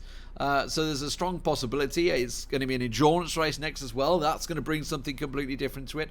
This is all at Suzuka, by the way. I should put across. That's going to be a 2-hour race there. Yeah. This one, though, we're moving on. It will be an hour-long race. Once again, they have to take one pit stop. When will it be? Who will it benefit? Obviously, we saw, unfortunately, a 10-second penalty going across to De Oliveira Rodriguez, who was running in second place at the time, or second or third place, I believe it was, fourth in the points overall as well. So absolutely kicking himself that he ended up coming, I think it was fifth in that race. Yeah, for Morera, it was still a solid result, but obviously it helps Hendrickson to get back into contention for the first place in the region, because it's just so big of a gap right now. It was 4 positions for Hendrickson to come back, who had 4 points from the previous hot lap and pre-round, basically. So he's not starting at 0 according to the standings. So it might be a chance here if he really nails Laguna Seca, that all of a sudden this could be wide open once again, going to Suzuka. And as I said, Suzuka, completely different race. 2 hours, you will run different breaks, we'll run different strategies. There's no second go, right? If you mess it up in turn 1, lap 1, that's it for you. There's no second race. I mean, you don't need to tell Leia that, right? Obviously, I mean, he didn't mess it up. He just got pretty much sent from behind. And actually, I think it was De Oliveira Rodriguez that got also hit, which caused the sort of the connecting damage that happened out there.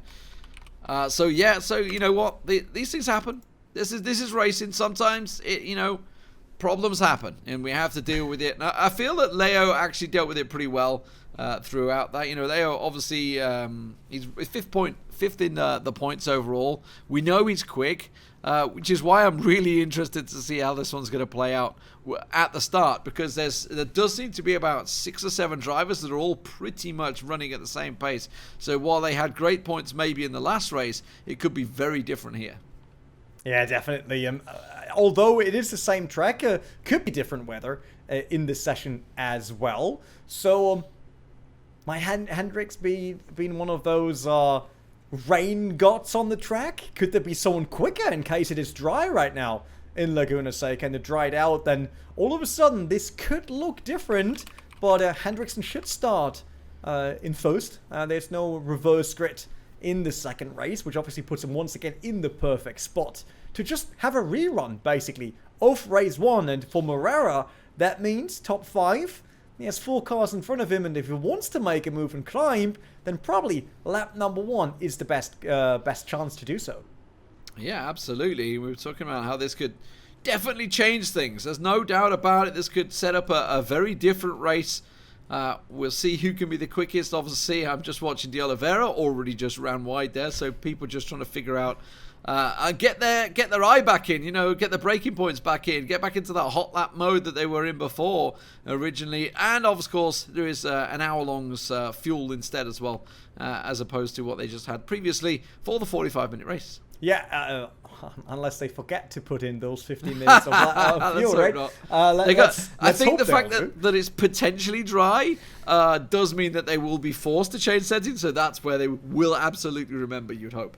Yeah, I think that's the most heartbreaking things I see in sim racing in esports, right? I mean, I'm seeing sim racing races now for over 15 years, and every single time someone runs out because he's low on fuel or all that, I'm like, know that feeling, and it hurts massively.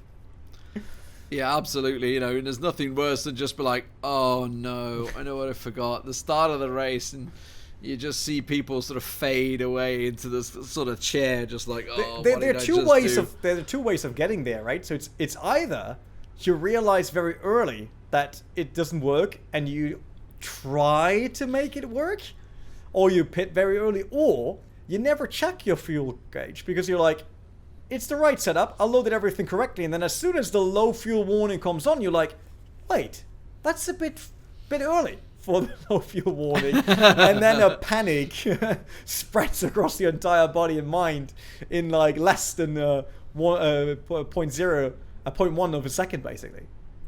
Yeah, and obviously the drivers, they just need a little time to get themselves set up. We're sat here, we're in the server watching the drivers just getting themselves set up, obviously make sure they have everything set to go with the hour long, so they are just sorting themselves out. I'm watching De Oliveira at the moment trying to put some laps in on his now fully fueled car.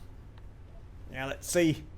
I'm just really interested in seeing 2-1 if Henriksen gets away without being contested at all. We saw in the previous race, I think it was Karnin going at De Oliveira, Rodriguez in the very first corners of the race, which kind of bunched up everyone else. There was a little spin, at least a bit of sideways action in turn 2 as well, which cost everyone time. So could be different this time. Maybe someone's attacking Henriksen right down there at the first braking zone. Yeah, definitely caused problems in that first hairpin. There's no doubt about it. That's where the collision was. I didn't actually catch, like I say, I even in the replay, I didn't quite catch who punted who. I just saw De Oliveira's car spinning, sort of sideways. It collected into Leo's car. That sent Leo off the track. It actually corrected De Oliveira's car, but I didn't see the original protagonist. I didn't see the man that punted De Oliveira from behind. I managed to get away with it. So I didn't see who it was, but I'm sure the drivers absolutely know who it was, and they would have had a few choice words. Yeah, it's very likely that they know exactly. And I was just wondering, it's like, I was checking lap times, like, wait, they're way quicker than race 1, but of course they are, because currently the track is dry, although if I look over to my right, in the top right corner, I can see that it says rain in 30 minutes. Ooh, that would be good. If it comes midway through, people are going to have to sort of figure, yeah, I see it at the moment. Yeah, you're right. I do see rain at 30 minutes. So that would be halfway through. I mean, luckily, it kind of coming just as the pit stop should be starting anyway. So it may not affect it as much as we would hope. But it could change things. We'll see who decides to stay out just that lap or two longer. Will be very interesting, and I think those are the best races, right? Where it starts raining midway through the race. A full wet race is nice, but everyone kind of knows what to expect. I think the real stars shine in these laps in between, where you can't really decide, like, do I get a wet tire now? Do I stay out on slicks? Can I finish the race as it is right now? And I think that really showcases amazing drivers and real talent. Yeah, and it'll also change the tire temperatures. It changes everything. It changes the whole dynamic of the race. 38 degree track temperature right now. So we could be going in, as soon as that rain starts to kick in, it will drop, and then the tyres will start to go off, and, you know, we won't be quite as quick in the corners as you maybe think you are, and that's when, you know, people can maybe get unstuck and find themselves some problems. Also want to keep my eye on Oliveira to make sure he doesn't have any of those track cuts. Will absolutely be kicking himself the fact that he had that 10-second penalty in the previous race, because he was running fantastically well in second place until that happened, and it put him right in that bunch, that thick of it, that 3-car battle suddenly became the 4-car battle, and he found himself very much in a bit of a slugfest.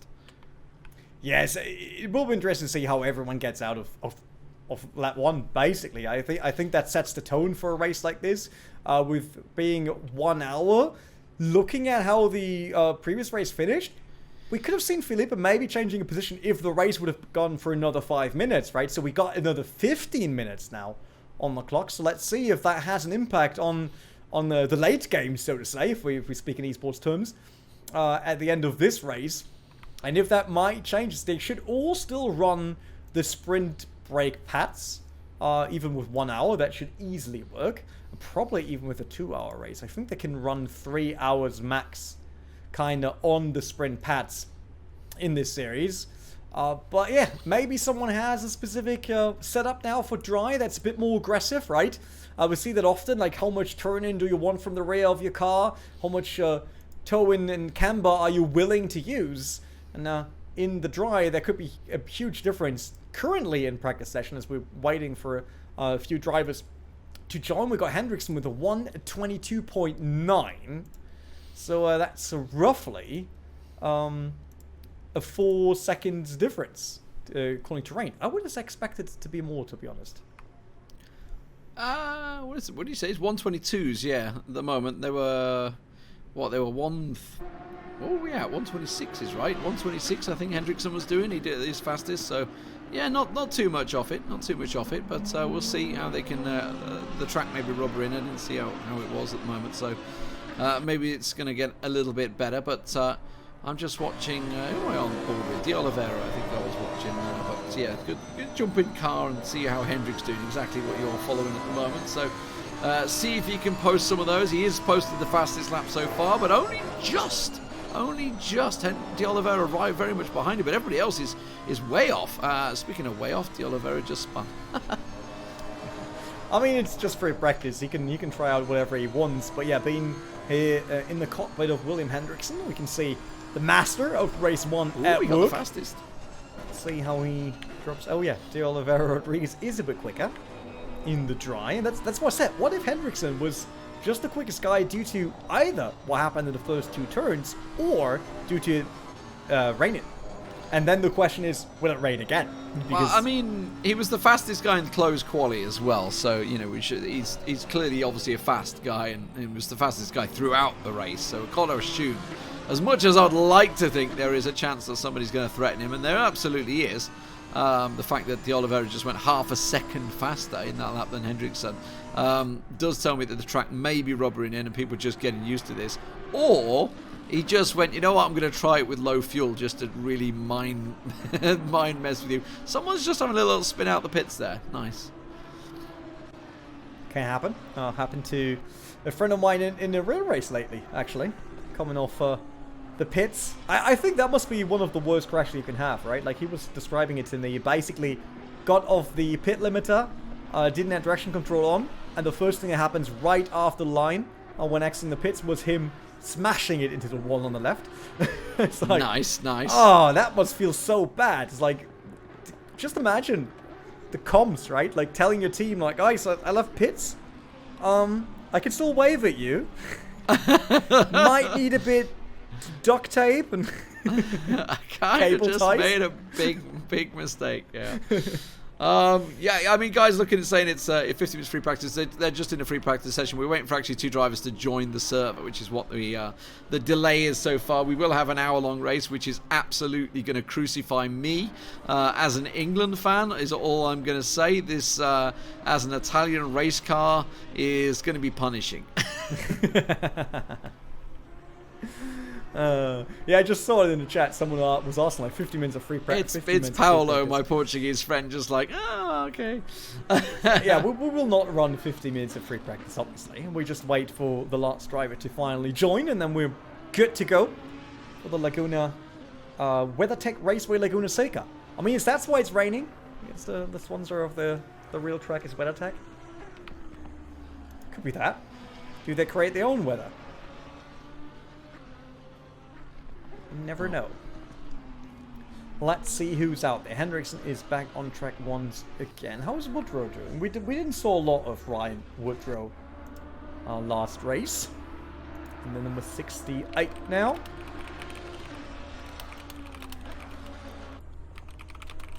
Beautiful shot of his car.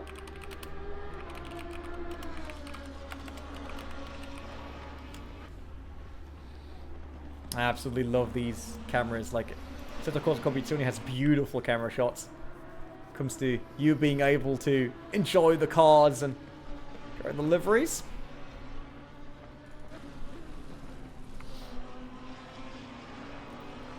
Yeah, and I'm just wondering, obviously, if you think of some of the drivers that went off in the last race as well, like Moisen, who clearly had problems in there, Castro Beltran, obviously. Negrini also spun it, was showing good lap times, just had that spin at one off. So all of these drivers obviously going to be looking to try and improve on what just happened. Make sure that they can get around and make sure that the same doesn't happen again, basically, as they get their eye in here on the free practice. Interesting. I also don't see Joao Borges on the server right now, who had the DNF early on. So might be one of the drivers that we hope to bring back into the race. He is a top 10 contender for sure. So it will be great to have him here in the second race. And see if maybe he can avoid the DNF this time and race for a top 5 position maybe. You can only hope, that's for sure. We're still just waiting for a player to join. Just seeing if the times are going to start coming down. At the moment, they're not that much quicker. I guess, obviously, don't forget everyone's driving fully fueled up as well. So, 4 seconds faster, also fully fueled up. So we'll see just how quick they can be towards the end of the race more than anything. And hopefully we'll see some real fast racing. We know we're going to get a challenge from the top 6 or 7. I want to see whether some of these guys that put in and made errors, made mistakes in the last race, whether they can make up for it and try and gain some of those places, get back into that top 10. Yeah, let's hope that we get the last drivers on fairly soon. Not keeping you guys waiting any longer. So it's not like we don't want to see racing action. We definitely want to. And we're eager to commentate on another lap 1 miracle, maybe. Let's see what happens there. But for that, we need to get these guys all on the grid. Get them to fight their cars. I mean, as a driver, things can happen that you can't be in the car, right? Not just talking sim. I once forgot... What did I forget? I think I forgot the balaclava. This thing that you wear underneath your helmet. Yep.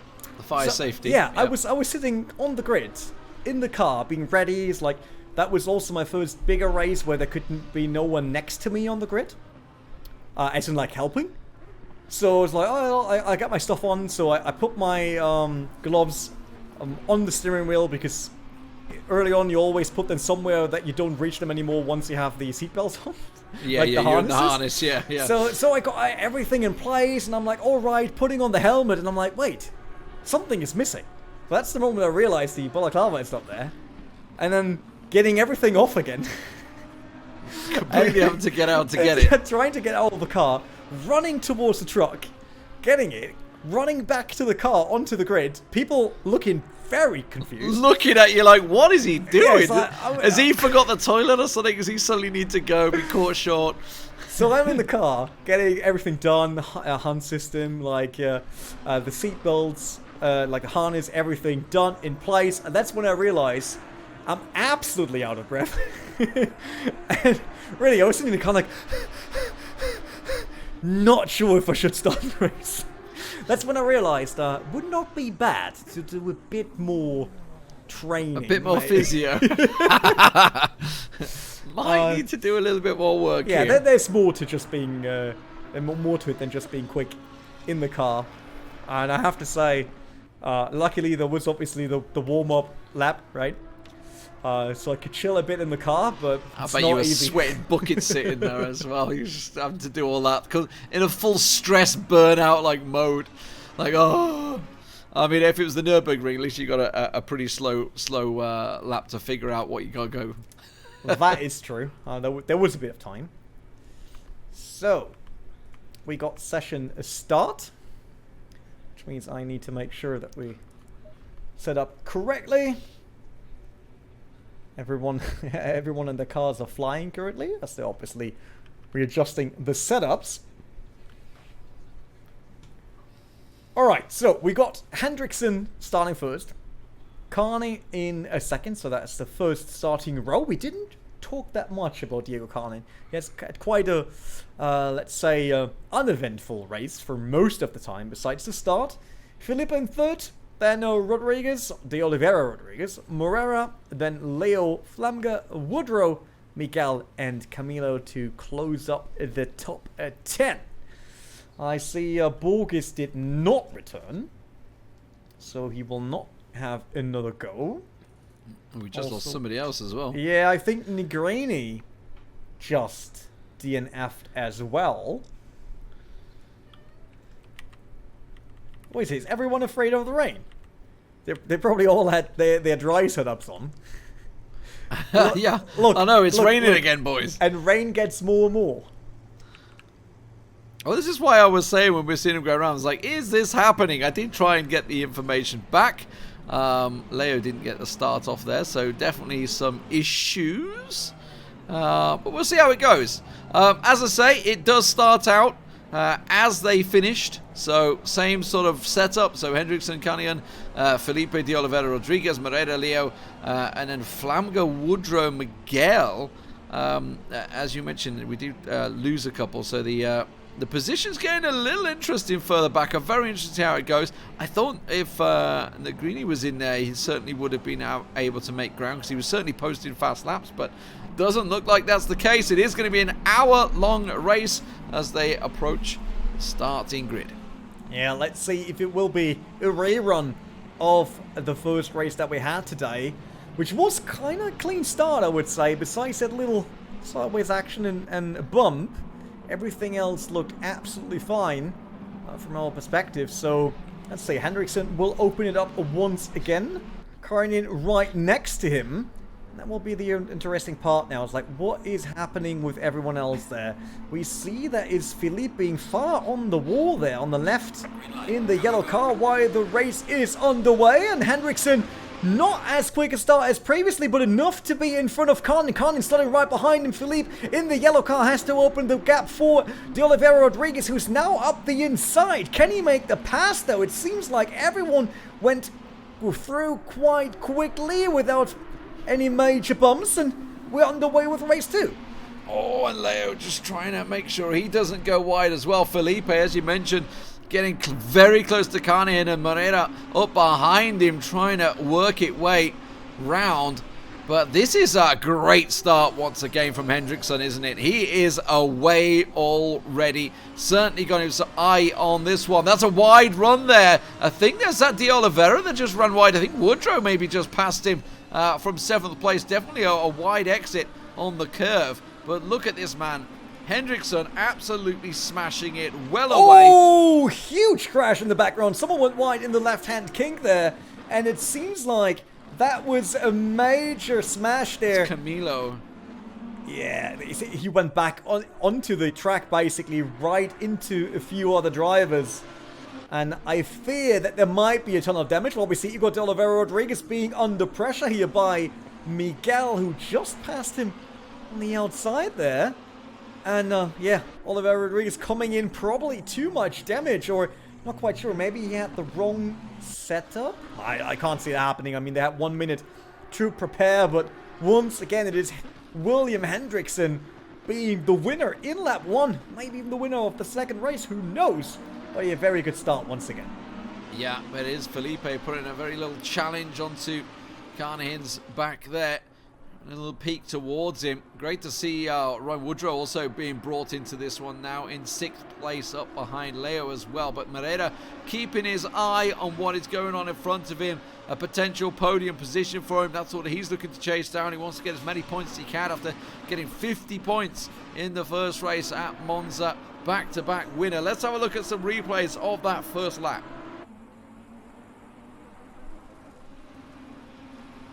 That was everything that happened in the King. Oh, you see God, that 2 cars went off there. And then I think it was Camilo coming back in, smashing into one of the other cars that were just up the hill. Obviously, that was very costly and a ton of damage.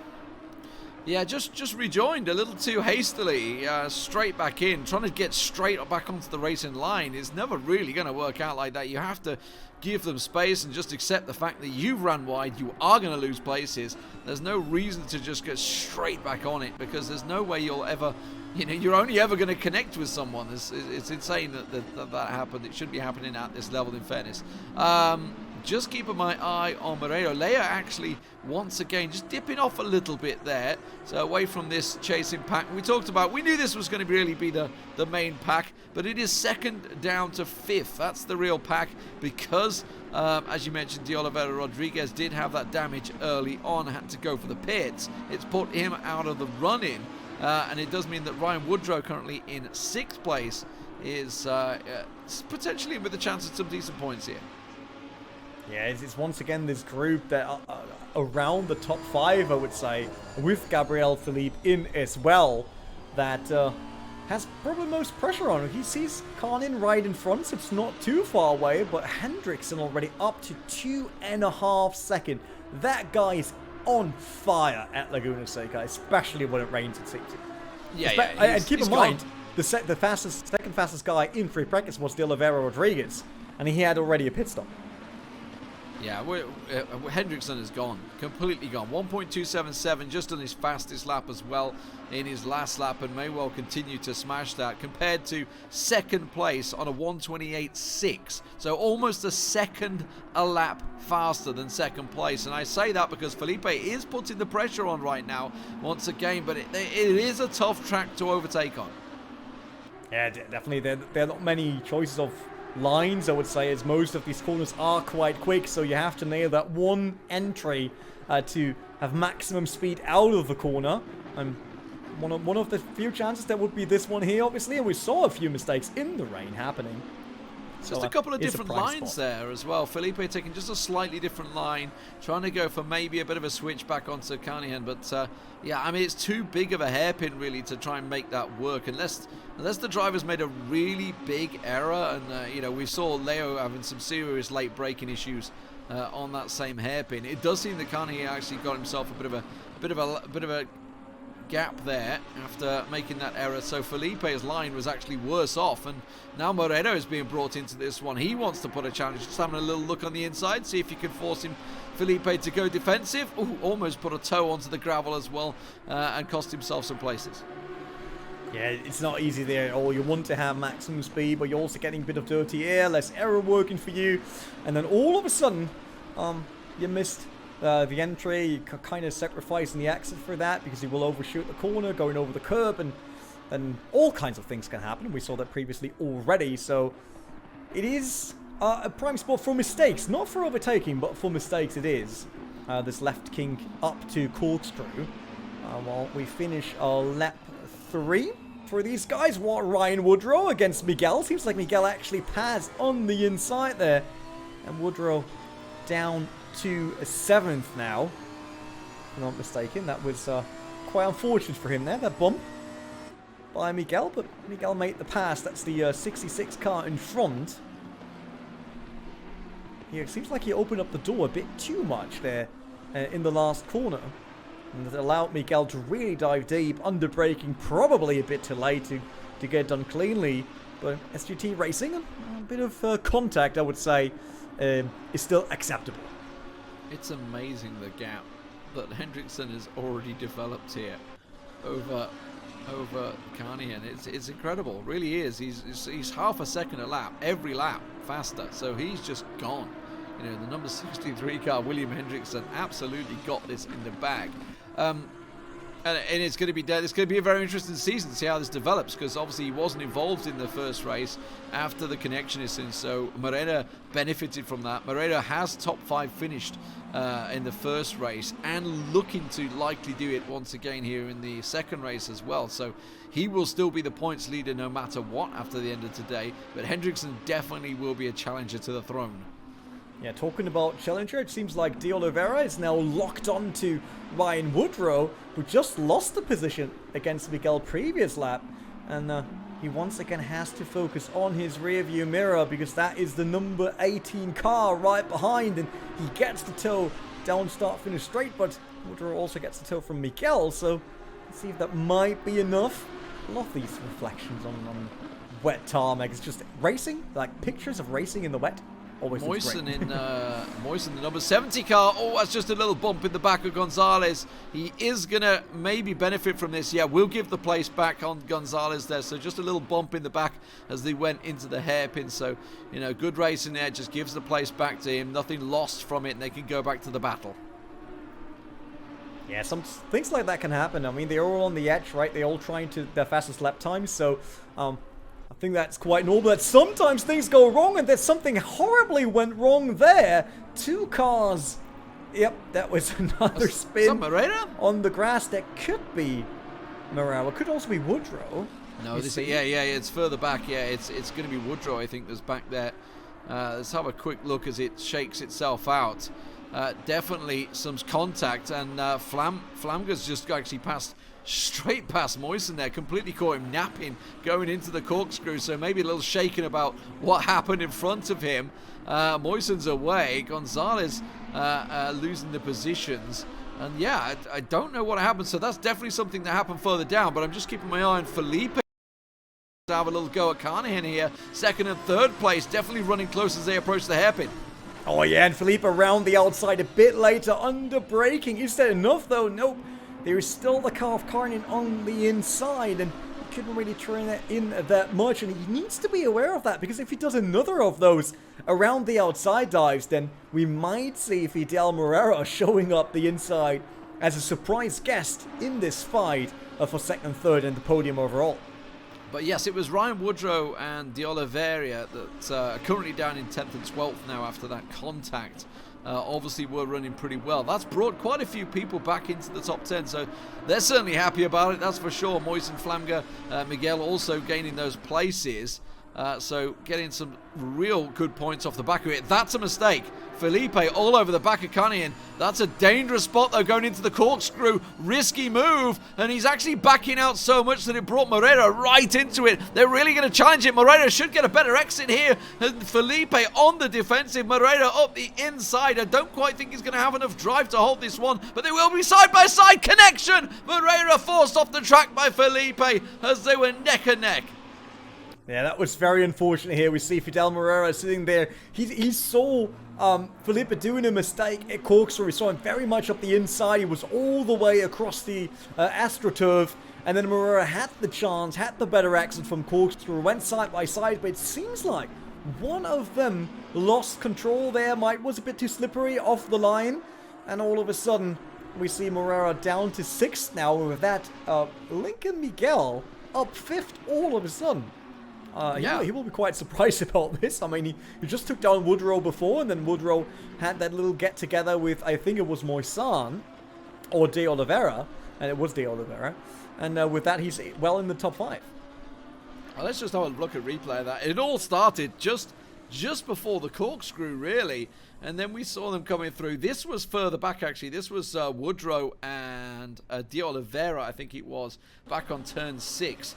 This here is Felipe and Moreira, and you can see Felipe just ran wide. Moreira trying to run alongside him, and he just kind of turned across the track a little bit to try and gain position, and it just punted Moreira completely off. Yeah, very unfortunate. We're not happy to see that. That was a great side-by-side. 2 wide through the corner. I was looking forward to at least a full lap of fighting, but things like that can happen. Not easy to race on this level, and with that pace, unfortunately, someone didn't make it. And luckily for Moreira that there is a decent gravel trap, so it didn't just instantly punt him into the wall and take a lot of damage. That exact spot, there's such a huge runoff that he was certainly able to collect it and get back in there, but absolutely will be seething, no doubt about it. The current points leader, Moreira, back down to 6th place after fighting and looking at that podium position, and it looked like it was his. Yeah, definitely, he was right there with everyone else, but I'm wondering now, it's also, I think, the first time that we see Kayan being under so much pressure, because in race 1, I don't remember having big fights around his position. He was constantly chasing Hendrickson after De Oliveira Rodriguez got his penalty there. But this time, he has Felipe and Leo all over his rear wing. They want to make a move, they want to get closer. Probably they won't be able to chase Hendrickson though with over 8 seconds. This is exactly where it all started out. It was a poor exit here, coming through turn 6, up to the corkscrew, and that's where Felipe started to put the pressure on. He was looking to make the move, had to back out, and that brought Moreira in. We may see the same again here, because look at this, Leo up behind him. He may be in a very similar situation where we just saw Moreira getting punted off the track, and at the moment, Kanian, you know, we saw the lap times. Felipe was closing the gap on him in the previous lap. That's a really wide run for Felipe. That's going to cost him a place. And off he goes. Leo up into 3rd place. Yeah, he just missed the braking zone there. Not in terms of distance, but what went wrong was basically he dropped one of the tires in the dirt to the side of the curb. And obviously, there's not much traction there, especially if you want to turn in and basically lean on the outside tire. And then he didn't make the turn, lost a ton of time. And with that, Leo finds himself now on a podium spot. Miguel, though, is down by another 8 seconds. So 5th position is quite far away. But let's see if Leo maybe get a run on Karnin. Let's, in terms of lap times, last lap time, 128.2 for Leo and 128.4 for Karnin. But the fastest lap time actually for Leo is 0.3 of a second quicker than Karnin. So maybe he is able to close that gap.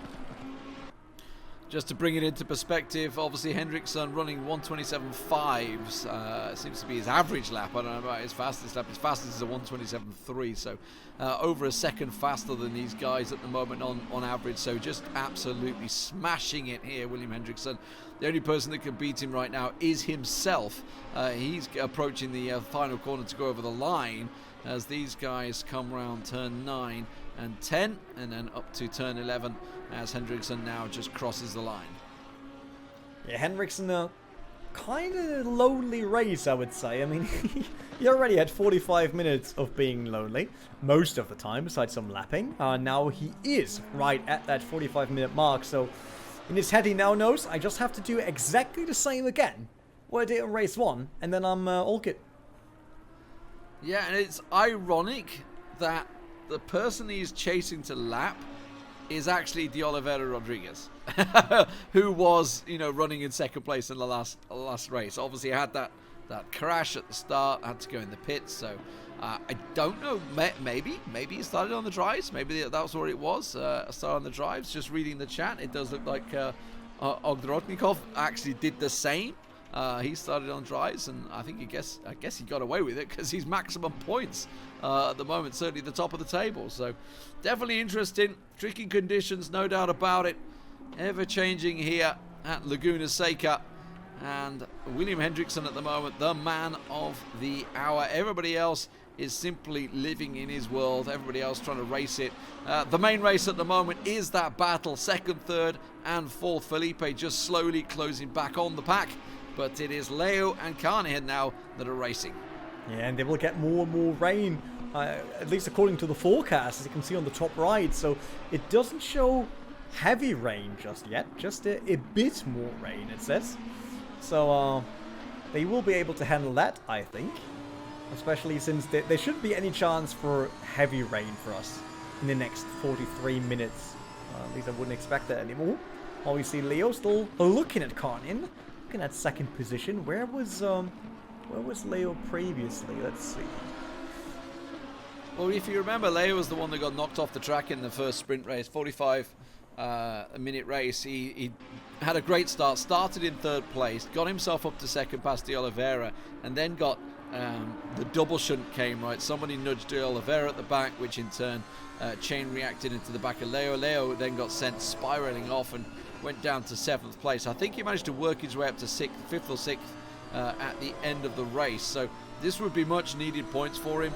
Was 5th points in the points rankings before the start of today after Monza. Also got a little unlucky in that race, if memory serves me correct. So definitely a strong driver for the region layout. So absolutely on it here. And Kane, I'll tell you what, he's struggling to keep him at bay.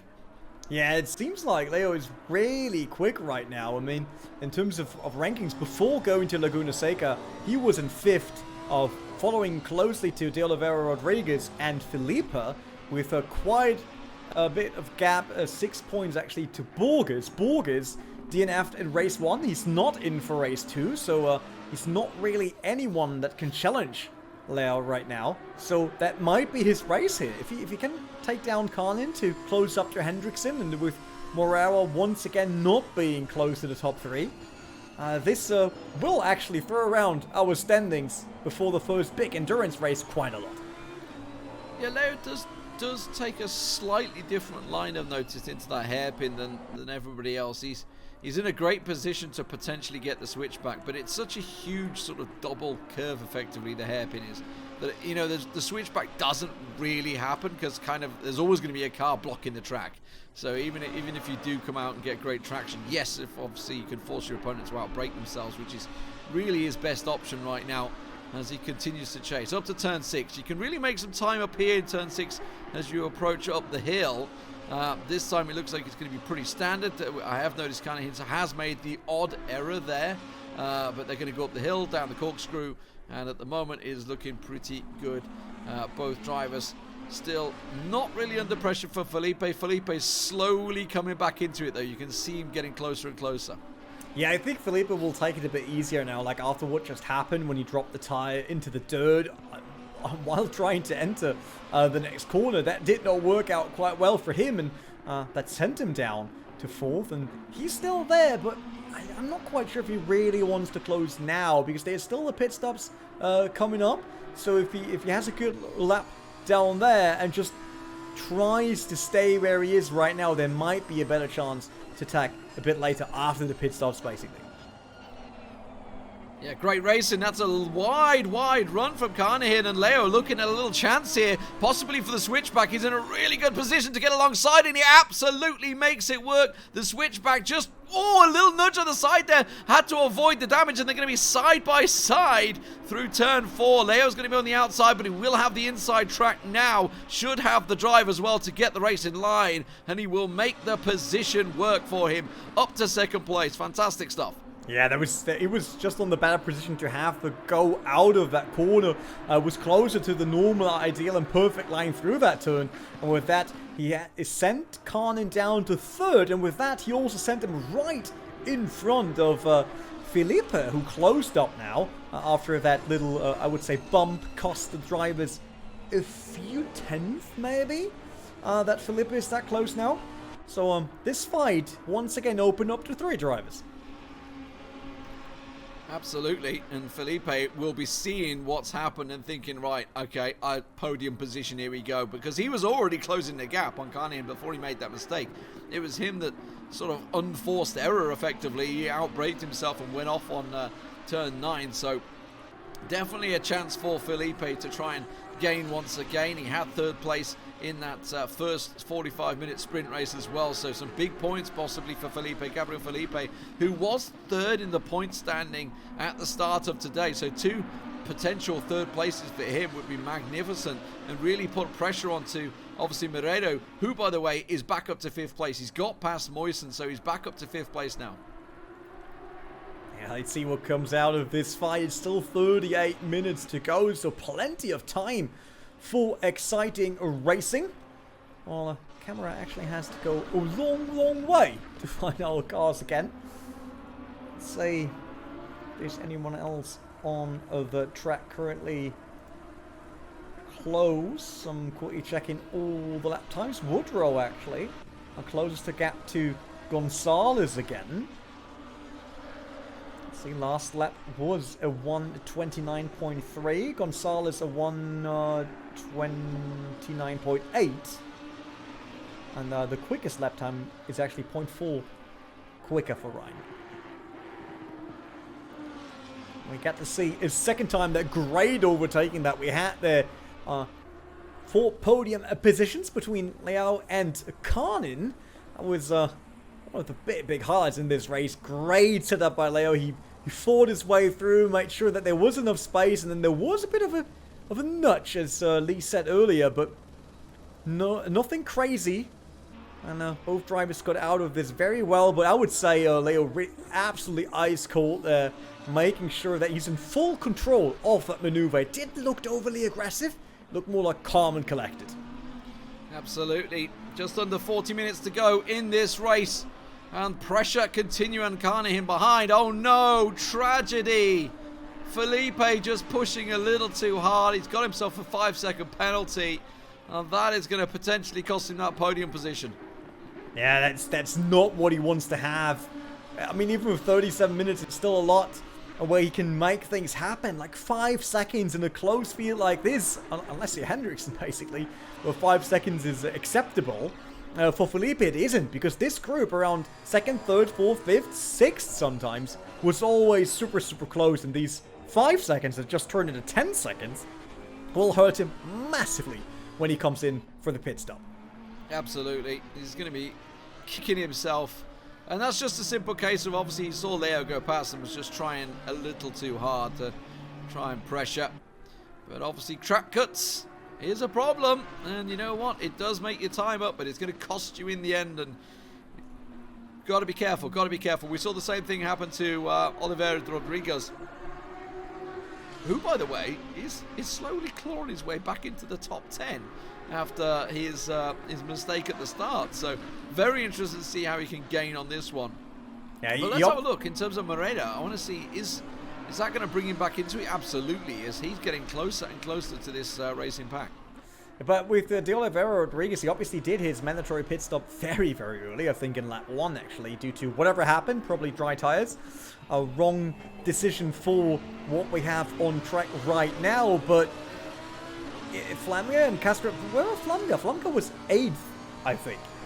7th, around there. He was well within the top 10, so maybe after the pit stops, we will see... Oh, Camilo going a bit wide there. We will see him being there, like around Gonzalez, around Moisan maybe.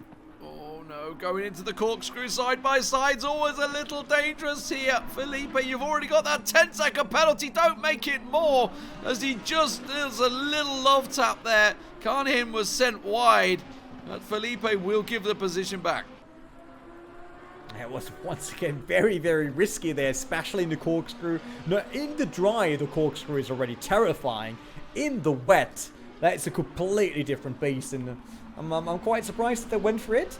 At least they're putting on a good show, I would say, for us, because that was really interesting. Hopping on board with Gabriel Philippe, who is right behind Khan, and that is a podium in front of him. A podium, but yeah, with the 10 seconds, it will be very hard to get that.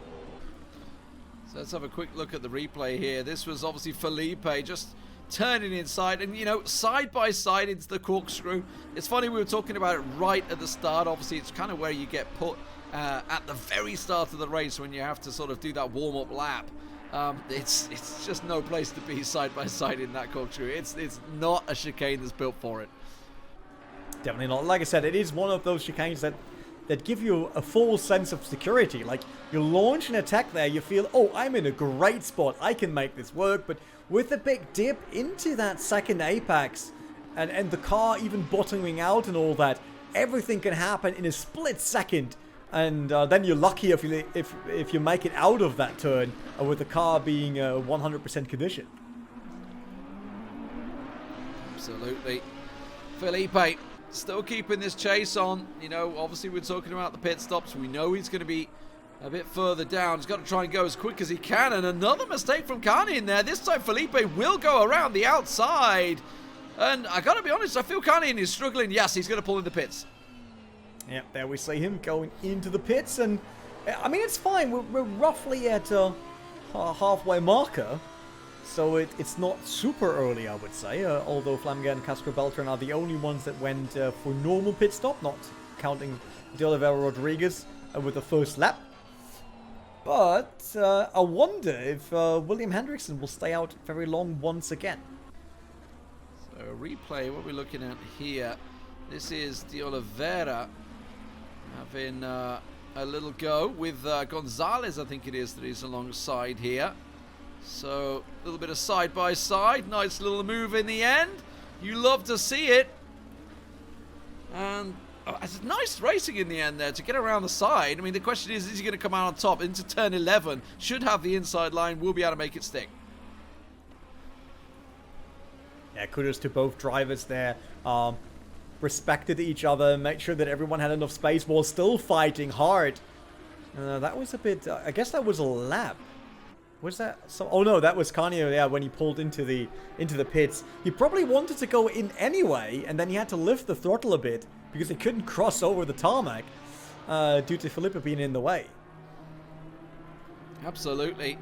Fantastic stuff at the moment, though, for Hendrickson. Absolutely bossing it. Into the pits goes him and Leo. So the front runners now in their first pit stops. Felipe chooses to go on. So we'll see what sort of distance this can play out. He wants to just get his hot laps in as quick as he can, Felipe here. Try and run it down and see. We'll keep our eye on his lap times. A 1:28.6, not a good lap, in all honesty, if he wants to try and get quicker. It won't be an easy race no matter what. And Hendrickson now in with Leo, as you said, Felipe with that being the leader, but still has that 10-second penalty on him. That doesn't make it easier at all. Let's see where Hendrickson's actually coming out again. There he is. Let's get the helicam maybe. See if anyone passes around. Cameo is still behind and didn't have a pit stop just yet. Yeah, it's so easy for Hendrickson. It's unbelievable how consistent he is on the way here in both races. So far, not a single mistake that we catched, nor one that we saw in any lap times. It's just very, very impressive. Just watching Felipe to see what he can put in here. He's got a back marker at the moment in front of him, so obviously looking to try and post as quick a laps as he can. He will go around the outside of him, so continuing to do a good lap, but he's really going to have to pump it to try and get that, obviously, that whittle down that 10 seconds timer as much as he can and keep himself inside the top 10. He's got a lot of work to do here. Definitely. I mean, if he wants to overcome that gap, we will see after the pit, right? He will probably soon pull in for the pit stop, maybe the next 3 laps, I would say. And then we will find out where he stands after those 10 seconds and if the fight is still on for him. There's a lapper that came out right in front. I mean, a 1:29.1, that's not a quick lap, in all honesty. He's just got past the back marker. Moreira, for example, behind him, who is likely to be taken over by in the pits, is doing 1:28.8. So obviously very wet out there right now because the times are definitely slowing down. Yeah, we get more and more rain. I mean, we see that on the forecast. So it won't get any easier for our drivers. But it seems like that doesn't really affect Hendrickson. And let's see, De Oliveira Rodriguez. He's now up to 9th already. Camillo is now in the pit, so that could be the next one that loses his position. Let's see. Can get that as an overview as well once he comes around. That's the helicam. Oh, Rodriguez already passing him. So he's really on his way now to make up everything that went absolutely wrong for him in lap 1. Yeah, I'm just seeing how quick Hendrickson can go at the moment to see if there's any sort of chance in there. There is a couple more in the pits. Felipe and Moreira coming in now, so both that's just about everyone front running in the pits. So yeah, I'm just keeping my eye on Hendrickson to see how quick a lap he can do. Obviously now on fresh tyres coming out of the pits, etc. To see if he can post a quick lap. It does seem like it's pretty wet. There are some pretty slow times out there at the moment. Maybe just in tired drivers, tired tyres. There's De Oliveira also coming in, so everyone pretty much done. as Hendrickson will go over the line. Let's see what he can do here. Goes through, and it will be a 1:27.6. Yeah, he's back on it. Definitely. I mean, immediately dialed in and super quick on this track. I mean, is that his home track? Is William Hendrickson maybe a Laguna Seca native? Because he is really, really quick on this track, and at least in this region, in the North American, Latin American region that we race here, he is the dominating driver on Laguna Seca, and there's no question about it. Carney did a 1:27.8, whereas Leo a 1:28.2. So while he is obviously ahead of him, definitely running a slower pace right now. A little concerning, obviously, what will be the second and third drivers in there. We'll still see where they all shake out after the pit stop. It does look like Felipe obviously is going to be behind Moreira. We kind of expected that. And look who's coming back into it. Igor de Oliveira Rodriguez. He's back involved. Had the pit stop in the first lap and now running in sixth. Yeah, and that's exactly the reason why you do not quit races early. You never know what happens. Yeah, it was awful for him pitting on the first lap. I'm pretty sure he thought this race was done and dusted, but close to the top 5 and might even get a chance at getting into the top 5. And just because he stayed in the car, stayed focused, gave his absolute best, because everything can happen in the world of racing. You can see the next 10 minutes the track's getting wetter and wetter, so things are going to get very interesting here. It's already a pretty darn wet track. When Rain Plus is coming along, there's problems brewing. Felipe though is within biting distance of de Oliveira Rodriguez, so we'll see whether he can work that out. Obviously both in terms of points very close to one another. After the first race at Monza, will absolutely be looking to see if they can get better from this. Now remember Flamgo actually came in the pits really early on, didn't he? In 8th place. Don't know whether that really paid off for him, in all honesty. Certainly, obviously he's gained because he's still in 8th now, so in terms of points, but I think it was him and de Oliveira that were close to one another, who's down in 9th at the moment. So I guess maybe from the undercut it's kind of worked. He's got himself a good few seconds ahead. Yeah, we didn't saw much from him because most of the time he was on his own. Not the same story for Felipe that we see here with de Oliveira Rodriguez. I think Felipe is probably the driver with most fights, most trailing seconds in terms of being in the slipstream of someone else. And now he wants to take down de Oliveira Rodriguez. And we have to keep in mind that de Oliveira Rodriguez, currently the number 24 car here in blue, sits on way older tires. Because he pitted in lap 1, and the rain is only getting heavier. Yeah, they've been, 20 laps old, those tyres, 21 laps old, so absolutely. We'll see how that pays off, because he's almost certainly going to do the next 25 minutes on them as well, and they can do it. These tyres, we forced that pit stop on him. You absolutely could do that hour-long race on one set of tyres. Yes, it would be a bit more trickier, but yeah, it could be a problem. We'll see. Obviously, Felipe looks like he's hot on it, though. He's definitely closed his gap already on de Oliveira Rodriguez. Looks like it's only a matter of time before he gets him past. There's the final pit stop. Moisen also in there as well. Yeah, it will get interesting while we see Felipe now around the outside before turn 1. And that was flawless, I would say. Yeah, I was a little worried. I thought he was about to put the brake on the curbstone. He just got onto it wide, and I was like, oh, don't brake now. You're going to lose that back end. But no, in the end, it was absolutely clinical. And there really wasn't much defense either from de Oliveira Rodriguez. In fairness, just let him past. Yeah, I also think that wasn't really contested here. Didn't went all out. Maybe he knows that he can't keep up with Felipe and was considering if he can just hang in and see if he drags him towards Moreira, but looking at nearly a second of a gap already, I think that's not really on the table right now. No, absolutely. Hendrickson smashing the race, miles ahead of everyone else. Number 21, Leo, is just coming around turn 11 right now, while our leader is already going around the hairpin. He's around it already, so he's the entirety of the home straight ahead of him right now. Massive gap, and just been dominated throughout this one. What is it? Just 20 seconds almost the gap now. So incredible drive from him. Has been a sublime effort, and it's really down to anyone else. Can they get close to stopping him in terms of points? Moreira absolutely will have a chance. 50 points already from Monza. Currently running in 4th place despite being punted off the track by Felipe earlier on. He's still got himself in a great position.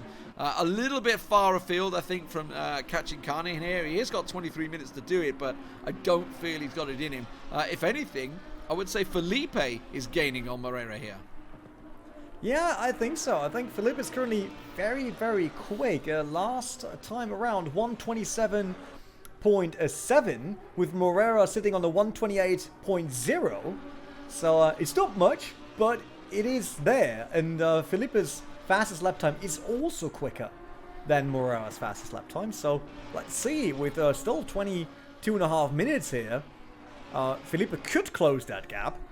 But we're definitely sure now that De Oliveira Rodriguez, even with putting up a great race after his mistake in lap 1, he's not up to the task to be within the top 5 right now, because Felipe has spread that gap already to 3 seconds. Just looking further down, no, that's Telelias. Kimio, I think he's just lapped Beltran. I was just trying to see if they were just spotted 2 cars close to one another, but no, it was a simple lap in the end there, so no action. Everybody else is pretty well spaced out around Laguna Seca right now, considering how tight it was effectively in the first race. This is definitely way more spaced out now. Everybody kind of happy in their pace. Yeah, I think it's also down to the incidents that we had, right? Last race, the incident happened outside of the top 10, and this time we saw them happening well within the top 8 even, or top 5, so that shook our typical fighting group, which is roughly 3rd to 6th or 7th position, up a bit, and now we see them being spread further. They're kind of taking away the fights from us, but race not over just yet. No, not yet, but definitely a long way to go. 20 minutes in this race.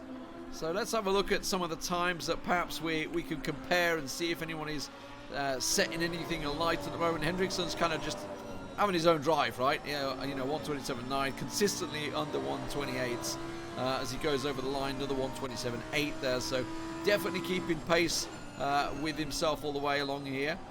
There is a back marker coming into it for Leo at the moment. He's going past number 23, that is Mantaporn, down in 12th place. So Leo going past there. Great race from him so far. 127.9s also for him, as he does a 128.0, so just under there. Further down behind him is Carnahan. Carnahan's also done a 127.9, so staying pretty much on pace.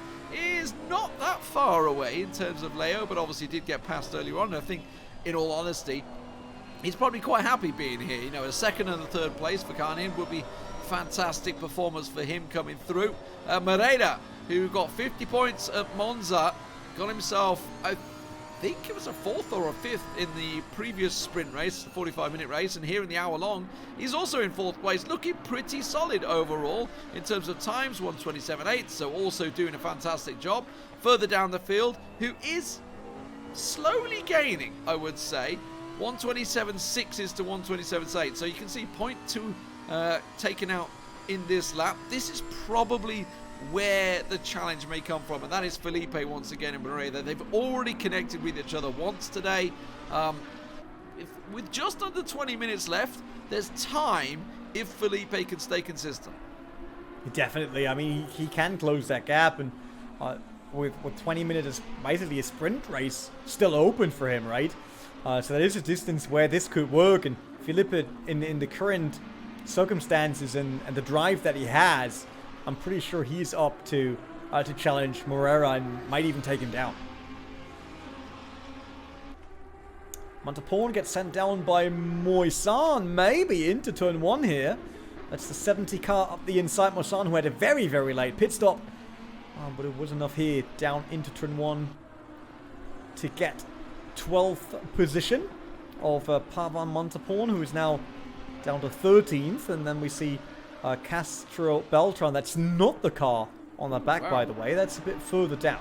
Did Moreno just have a massive error? What's going on? A 1:33 in his last lap, yeah. And a 1:27.8 for Felipe, because look at this. He's right behind him now. He's caught right up.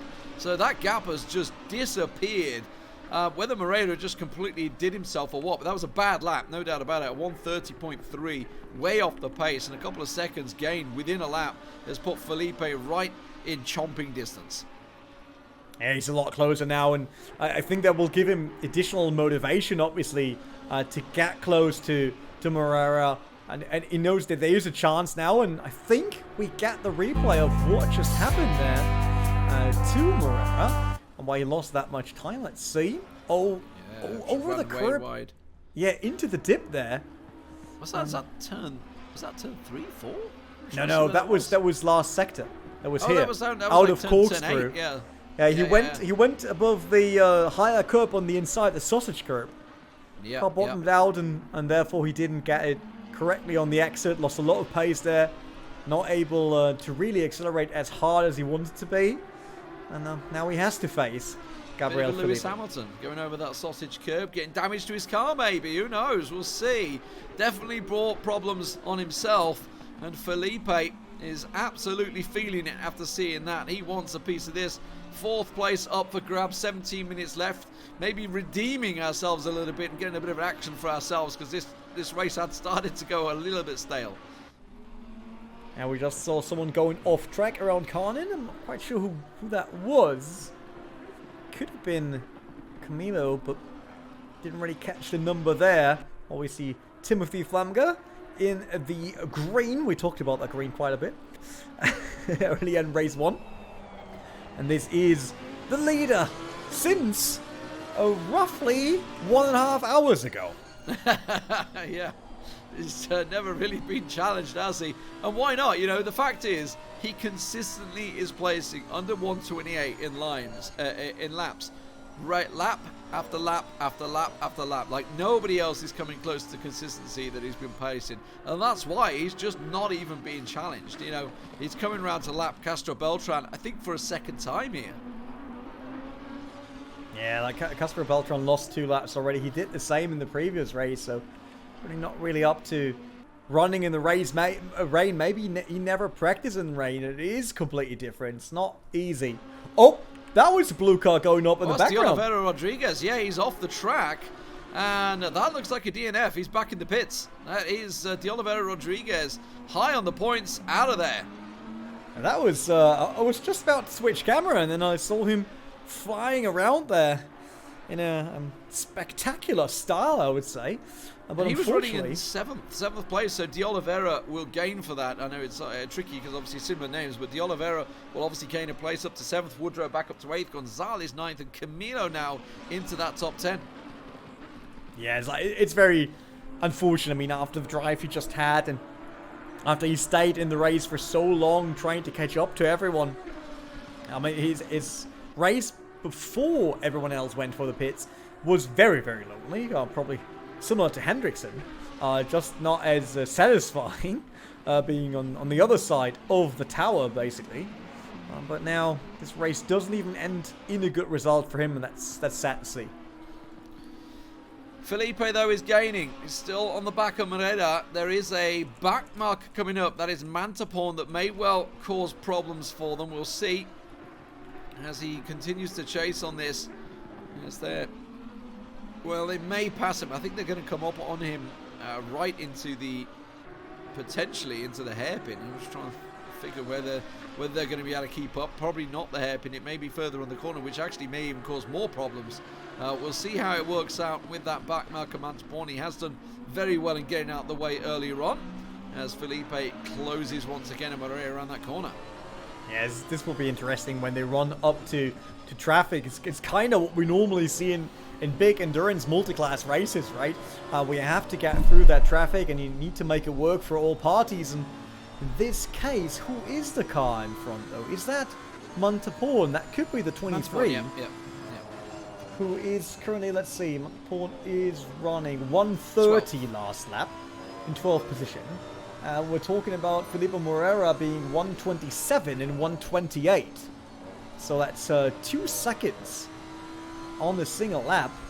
Oh, right on the corkscrew. Oh dear. He's going to make sure he doesn't get too close here, but he's going to be a lot quicker on the corkscrew, and I knew it's going to slow him down. Moreira connects with him. He may well get caught up in this. Felipe does try and come around there, and that's what I was just wondering. When you see drivers with much quicker times, just especially on Laguna Seca, you know that time is lost in the corkscrew.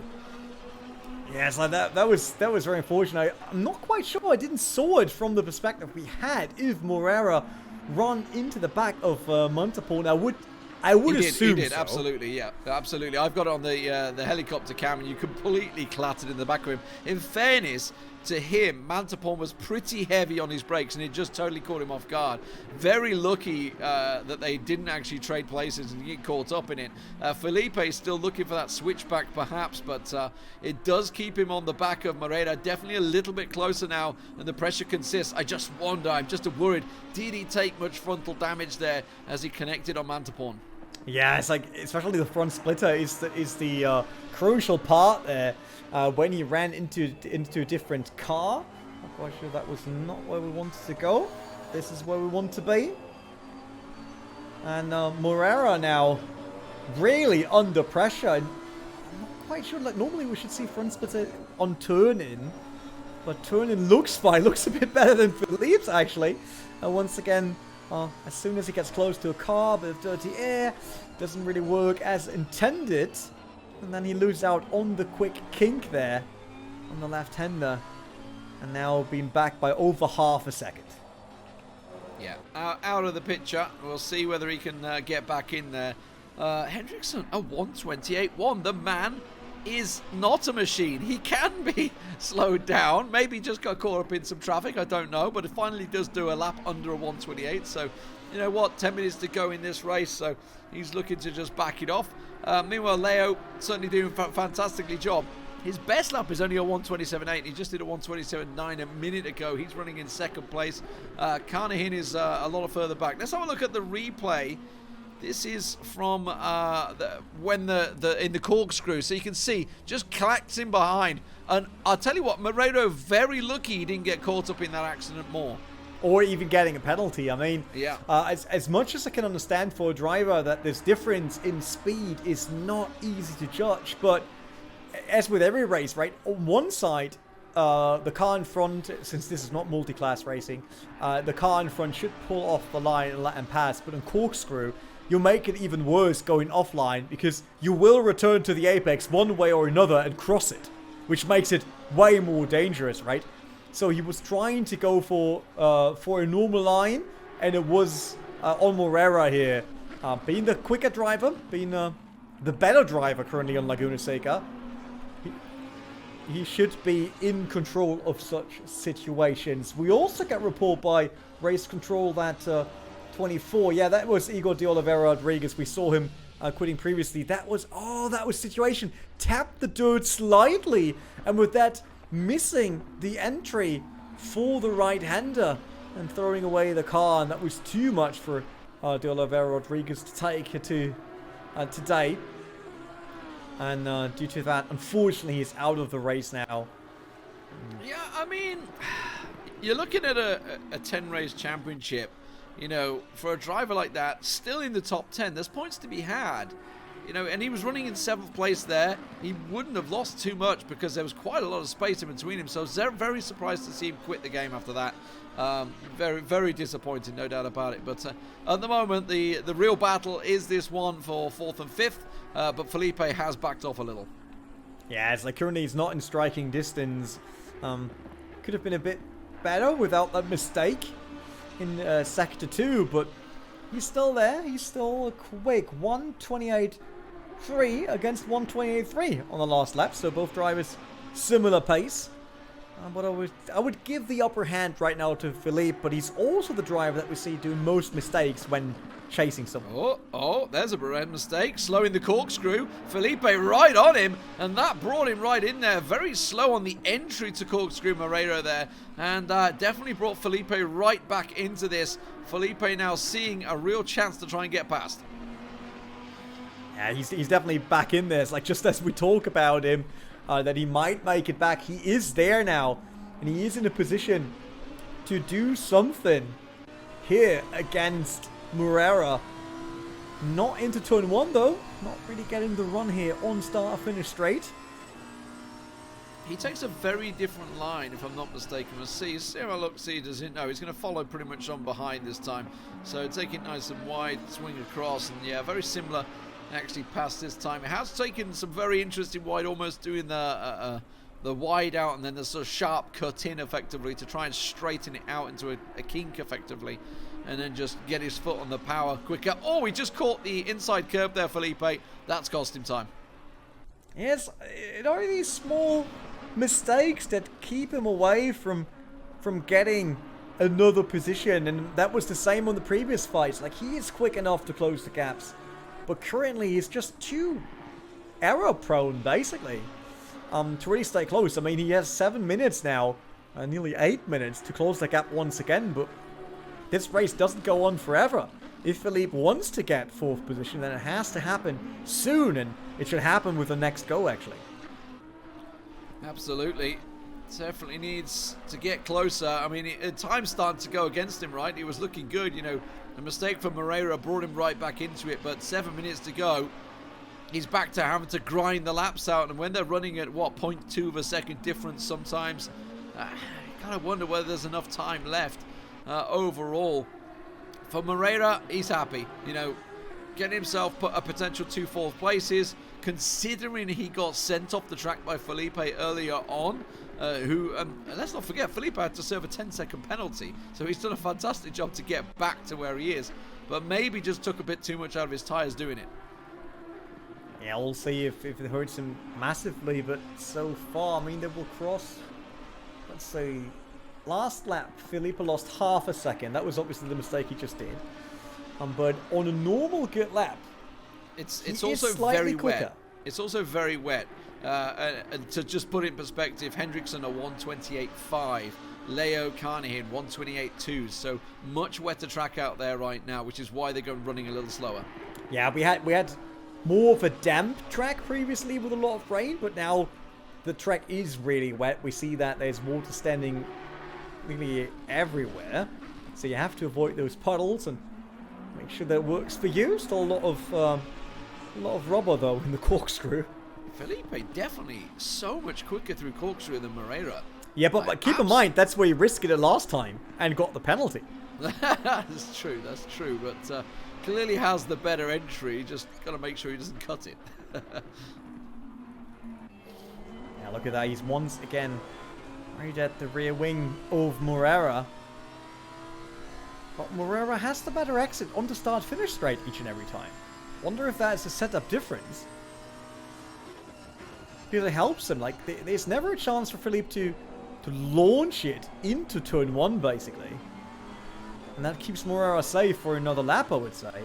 Unless Philippe risks it in corkscrew again. Trying to look where our race leader is. God, he's miles ahead of them now, almost half a lap ahead of the battle for Moreira and Felipe. Incredible, really. What a drive that William Hendrickson has had here. You know, demolished the opposition. There's no doubt about it. From start to finish, has been untouched and just run away with what are some incredible laps. You know, lapping so much faster than the rest of the opposition. Clearly has his eye in. You know, not only in the hot laps and the qualifications, but to do it here in the race as well. Unchallenged, unchecked, and he's just blasted the opposition away. I would still love to see him in a fight, to be honest. I mean, we see that with Felipe, right? He's quick, but at least in the rain, it seems that he tends to do mistakes once he's close. I wonder how Hendrickson would handle this. And maybe we see that in the 2-hour race on Suzuka coming up next. Completely different track once again. Completely different circumstances. So let's see how he does there. Yeah, see if he can handle the obviously endurance. Endurance does bring it into a different race. Yes, it's a 2-hour. We're not talking like a 3 or a 6-hour or 24-hour endurance race. It's obviously it's only one man doing the sit-in, so definitely a different race. So it should be. And, you know, we could talk about that, right? We're talking about the differences between the tracks. You know, Moreira running in fourth. He blasted it away in Monza. So, you know, sometimes different tracks suit different drivers. Obviously, the weather conditions also do play a big factor. The fact it's absolutely soaked right now. You can see just how tentative some of these guys are on the corners. I was just following Carney in there just to see how he can handle some of the corners. Back to Moreira and Felipe. They're still once again having this challenge. With just 3 minutes left, I just wonder whether Felipe is going to make one last effort here. Yeah, it's really a big question now, right? Like, do you want to risk that and go for fourth, or do you say, you know what, points are enough here? I'm fine with fifth. But he definitely gets close to Moreira each and every time. That corkscrew wasn't ideal, though. Lost a bit of time there. Let's see how he's running this through here. Don't touch the dirt. Don't drop a tire. He's close, but then this is the corner where he loses out. Like, he gets close to flip under braking, and then we see every single time that that Moreira has a better exit. Not even the slipstream is enough to bring Philippe in here. No, that won't be enough. There's a car crash. Flamga, number 8. Eighth place, sorry, off the track in a really unusual position. Yeah, up the hill to the corkscrew. So I gotta feel he's gone into turn 6, maybe dipped it, and then spun out and sort of just lost it there. I just saw him off the track, but that's lost him a position. So Gonzalez has gone through up into 8th place, and Camilo is now gaining on him. I don't know what damage he had, but definitely crashed in a really unusual spot. Yeah, it's like up the hill. There's just this slight right hand. Don't want to really say corner, but like a bend, basically. Then up the hill, so you try to find the breaking point there. That's where these two are going to now. So you see there's a slight right-hander up above, and then slam the brakes to go down the corkscrew. Let's see. Felipe, he's cut. That is a big cut. Yeah, I mean, yeah, you're gaining time there, sure, but, you know, completely cuts across. In fairness, I think he was more in the avoidance, right? Avoiding that he didn't spear into Moreira, so sort of almost had to make himself get off there and hard on the brakes. So just making sure. But now, what, 125? Where are we? Car number 63. He is, he's actually lapping someone at the moment, so he's miles away. Let's have a look at this replay here. This is going to be obviously what happened with Flamga here, the beautiful green Lamborghini. And yeah, okay. I lost it on the wet cut. That's it. That's what happened. So he just dipped it, right? Just dipped it on it. I'm not quite sure if he dipped it. It could be enough that the curb is obviously wet, right? Like normally, like for us here at the Nordschleife, for example, we try to avoid curbs when it's raining, right? It is quite slippery, and it's not easy. Like these Lamborghini Huracán GT3s, they have a ton of power. These are GT3 race cars, right? So if you have the wrong traction setting and then the surface gets wetter and wetter, at one point it might not work anymore with the settings you had. I mean, most of these drivers are probably readjusting ABS and TC constantly throughout the race, as well as brake bias. Yeah, and it's all about obviously making sure you don't just slam your foot on that accelerator on the exit. You know, sometimes you have to feather it.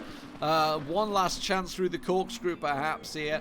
Car number 63 has started his final lap, so 15 seconds on the lap. So these guys, Moreira and Felipe, are going to have one more chance to see whether they can hold position. Felipe definitely within biting distance, but as you mentioned, Moreira generally has had the better exit in turn 11, which is where it's kind of removed Felipe's chances to get past. So he's having to make up the ground every time. And once again, let's see. Okay, Felipe much better this time, will be closer. So let's see if he can make the most of it here. And what is the final lap? Yeah, there won't be any other chances for Philippe, so it has to happen now, but he also is well aware of the mistakes he did previously, and he doesn't want to lose a top 5 finish. There are a lot of points here. He is the leader coming into Laguna Seca. He might even be coming out of Laguna Seca, to be honest, of round 2. So you don't want to throw that away. Not for what the difference of what 2 to 4 points, something like that, between these positions. So I wonder how aggressive he's really willing to go in the last lap. more how much Moreira is willing to defend. Obviously, as the current point leader of 50 points, race winner by the way. There we go, William Hendrickson over the line. Congratulations. Wins both the 45 and the hour-long sprint race. Fantastic performance from him. From start to finish, dominated this race, no doubt about it. Leo also in second place. Fantastic comeback for him. Great race for him overall. He just goes over the line. Very happy for him to manage to work it back. Obviously got punted off in the first race of the day. Carnahan also a second podium position for him, a second and a third place in the 2 sprint races today, so really well delivered. And now Felipe isn't going to be able to make it work, so it will be Moreira in 4th and Felipe in 5th. Yeah, he tried to have a look up inside there on the last turn, but that was too far away. That would have been a textbook dive bomb, I would say, if he would have tried, and he didn't. Good for him. And we see everyone being through besides D'Oliveira, Woodrow there in a new lap. And then Montapon, who's also on a lap still. That's the car that we have on camera with a slight wiggle. Basically coming out of the turn. It is very, very wet out there. Although it's not getting any wetter. Doesn't matter because we're done with the race. But we see that rain has an impact and is a challenge in itself, I would say. Absolutely, no doubt about it. It was a tough race for the drivers out there. You could see it reflected in the lap times. Obviously, when it's so wet, it's not just wet. It was such an absolutely saturated track. You saw the times slowing down for quite a bit there. So they were down to the 1:28.5s towards the end there. So the drivers really having to back off. Obviously, started out so strong. And we have to give it to Hendrickson, obviously. I know we didn't catch them on camera that often. That happens if you go all on your own. But it just seems like he was so dialed in. I mean, even with the change in conditions, like we saw the track going from damp to wet, Hendrickson never got caught off guard. He was in control. It seems like he was set up for a wet race. He knew what to change in his driving style and how to get away from problems. And he was so quick at the start each and every time that he was never challenged into turn 2. Absolutely, yeah. Just no pressure on him. No pressure at all. There was a little bit at the start with D'Oliveira Rodriguez. Applied it, but then the cutting came in, right? He got that cutting penalty in the first 45, 10-second penalty. That threw him back into this crazy fight that we had between 4th down to 7th place. He sort of fell right in the middle of the battle coming out of the pits. It was just about the worst spot I think he could have hoped for to come out of into a three-way battle. And that caused him problems. And then, of course, for D'Oliveira Rodriguez in the second race, I got to assume he started on dries.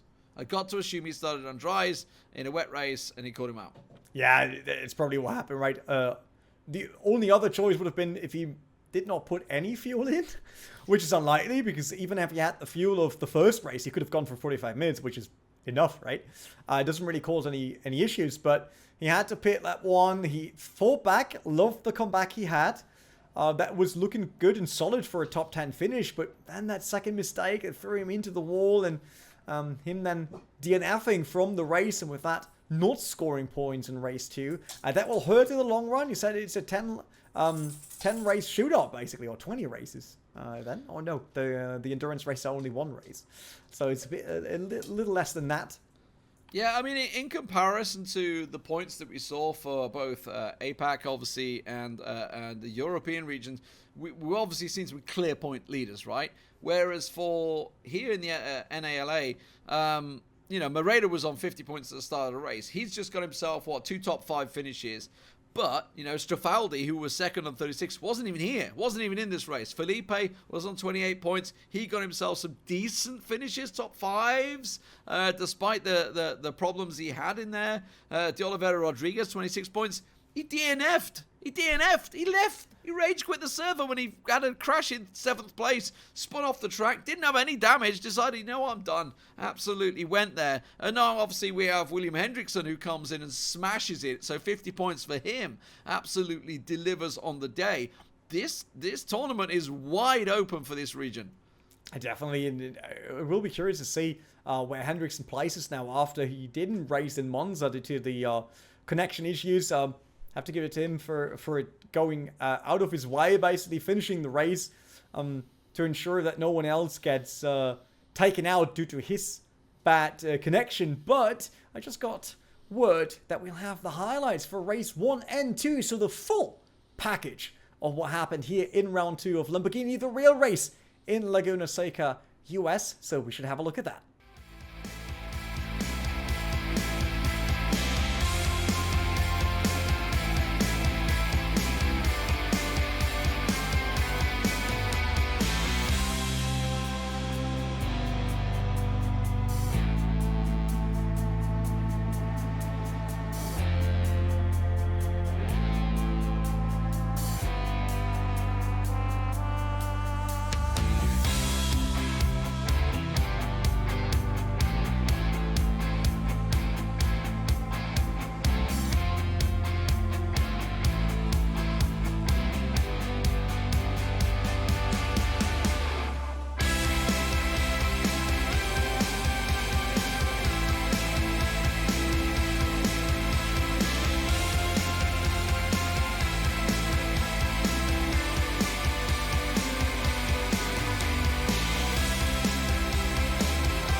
Obviously, to Suzuka for first endurance race, 2-hour race instead of having 2 different ones, and completely different track on the other side of the world. That's kind of not true. It would be when you're from Germany and you have a map from our side, right? Then it's the US on the left and Japan on the right. It's a bit easier actually to go from Laguna Seca going to Japan instead of going all the way across Europe. Yeah, absolutely. So. Gotta go around the go around the circumnavigate the globe is the word I'm after. That's the one I'm looking for. So, but honestly, Laguna Seca, you know, let's not beat around the bush. It was all about William Hendrickson. Absolutely smashed the competition away. There he is on your screens. Just an 18-year-old that's come through and absolutely demolished everybody in this race, lapping so consistently faster than everyone else. Yeah, it's not of any surprise that he's racing for the John Elise eSports Academy with the pace he just shown, and the pace he probably had for Monza as well, because he qualified very, very high up. I think he qualified as leader, as pole setter actually. Or second. He was front row. First, yeah. Yeah, in Monza as well. So it is a driver that definitely shown his potential, and he has quite a few good results to his name already, but this could be a big one, right? Going in there with Lamborghini for 2022, being able to race on a real track with the Lamborghini Super Trofeo Evo 2 as well. So I think he's stoked for that, and it seems like he's just laying the ground for that here in Laguna Seca. Yeah, a very impressive performance. Again, you know, the fact that he did have those internet issues at Monza was definitely a shame, because obviously, you know, clearly showing the impressiveness. He qualified for 3rd place at Monza, but just wasn't unable to take part in the race on the day. So, you know, whatever internet issues he had, he decided, you know what, this is not going to work. He pulled off the track right at the start as we were doing the warm-up lap, and that's what we noticed, bouncing around all over the place. So, you know, full credit to him to come back as strong as he has, because he's going to be a real championship contender as we move on. Yeah, definitely, and it will heat up now in the region, especially with Morera having not a single podium finish this time at Laguna Seca. And with that, giving everyone else the chance to catch up in terms of points. And with that, making Suzuka maybe the first big highlight at who's coming out first in our first segment of races and the first endurance race, who will set the tone in the North American, Latin American region after race number 3. Talking about race number 3, that will actually happen on the 25th of July, so mark that down in your calendar. It's in 2 weeks' time, same channel, same time, same team covering it. So if you want to see more racing action from the Lamborghini The Real Race, then definitely follow on social media. Make sure that you have Assetto Corsa on your follow list, because then you're up to date and might even get involved. I mean, Lee, you said that everyone can join for the Lamborghini The Real Race. You just have to do the hot laps now on Suzuka, the track up next, and you could even win a Lamborghini headset for just taking part, right? Yeah, absolutely. You know, it's open to everyone. If you are one of the 40 best drivers from your region in terms of times, you can get in there and get into that top 40 shootout. Then you're going to have to compete with the very best to see if you can be in that top 20 to reach the closed race, which will happen on the 25th of July. And that's going to be an endurance race as well, so a 2-hour special for that one. But this is it with round 2 here from us, which means, well, what's left is thanking obviously our partners, Assetto Corsa Competizione. That's the sim that you just saw on your screen, Intel, Kaspersky, and Secret Lab. Thanks for the support here for the Lamborghini The Real Race Championship. And we will return on the 25th of July with Suzuka. Until then, goodbye.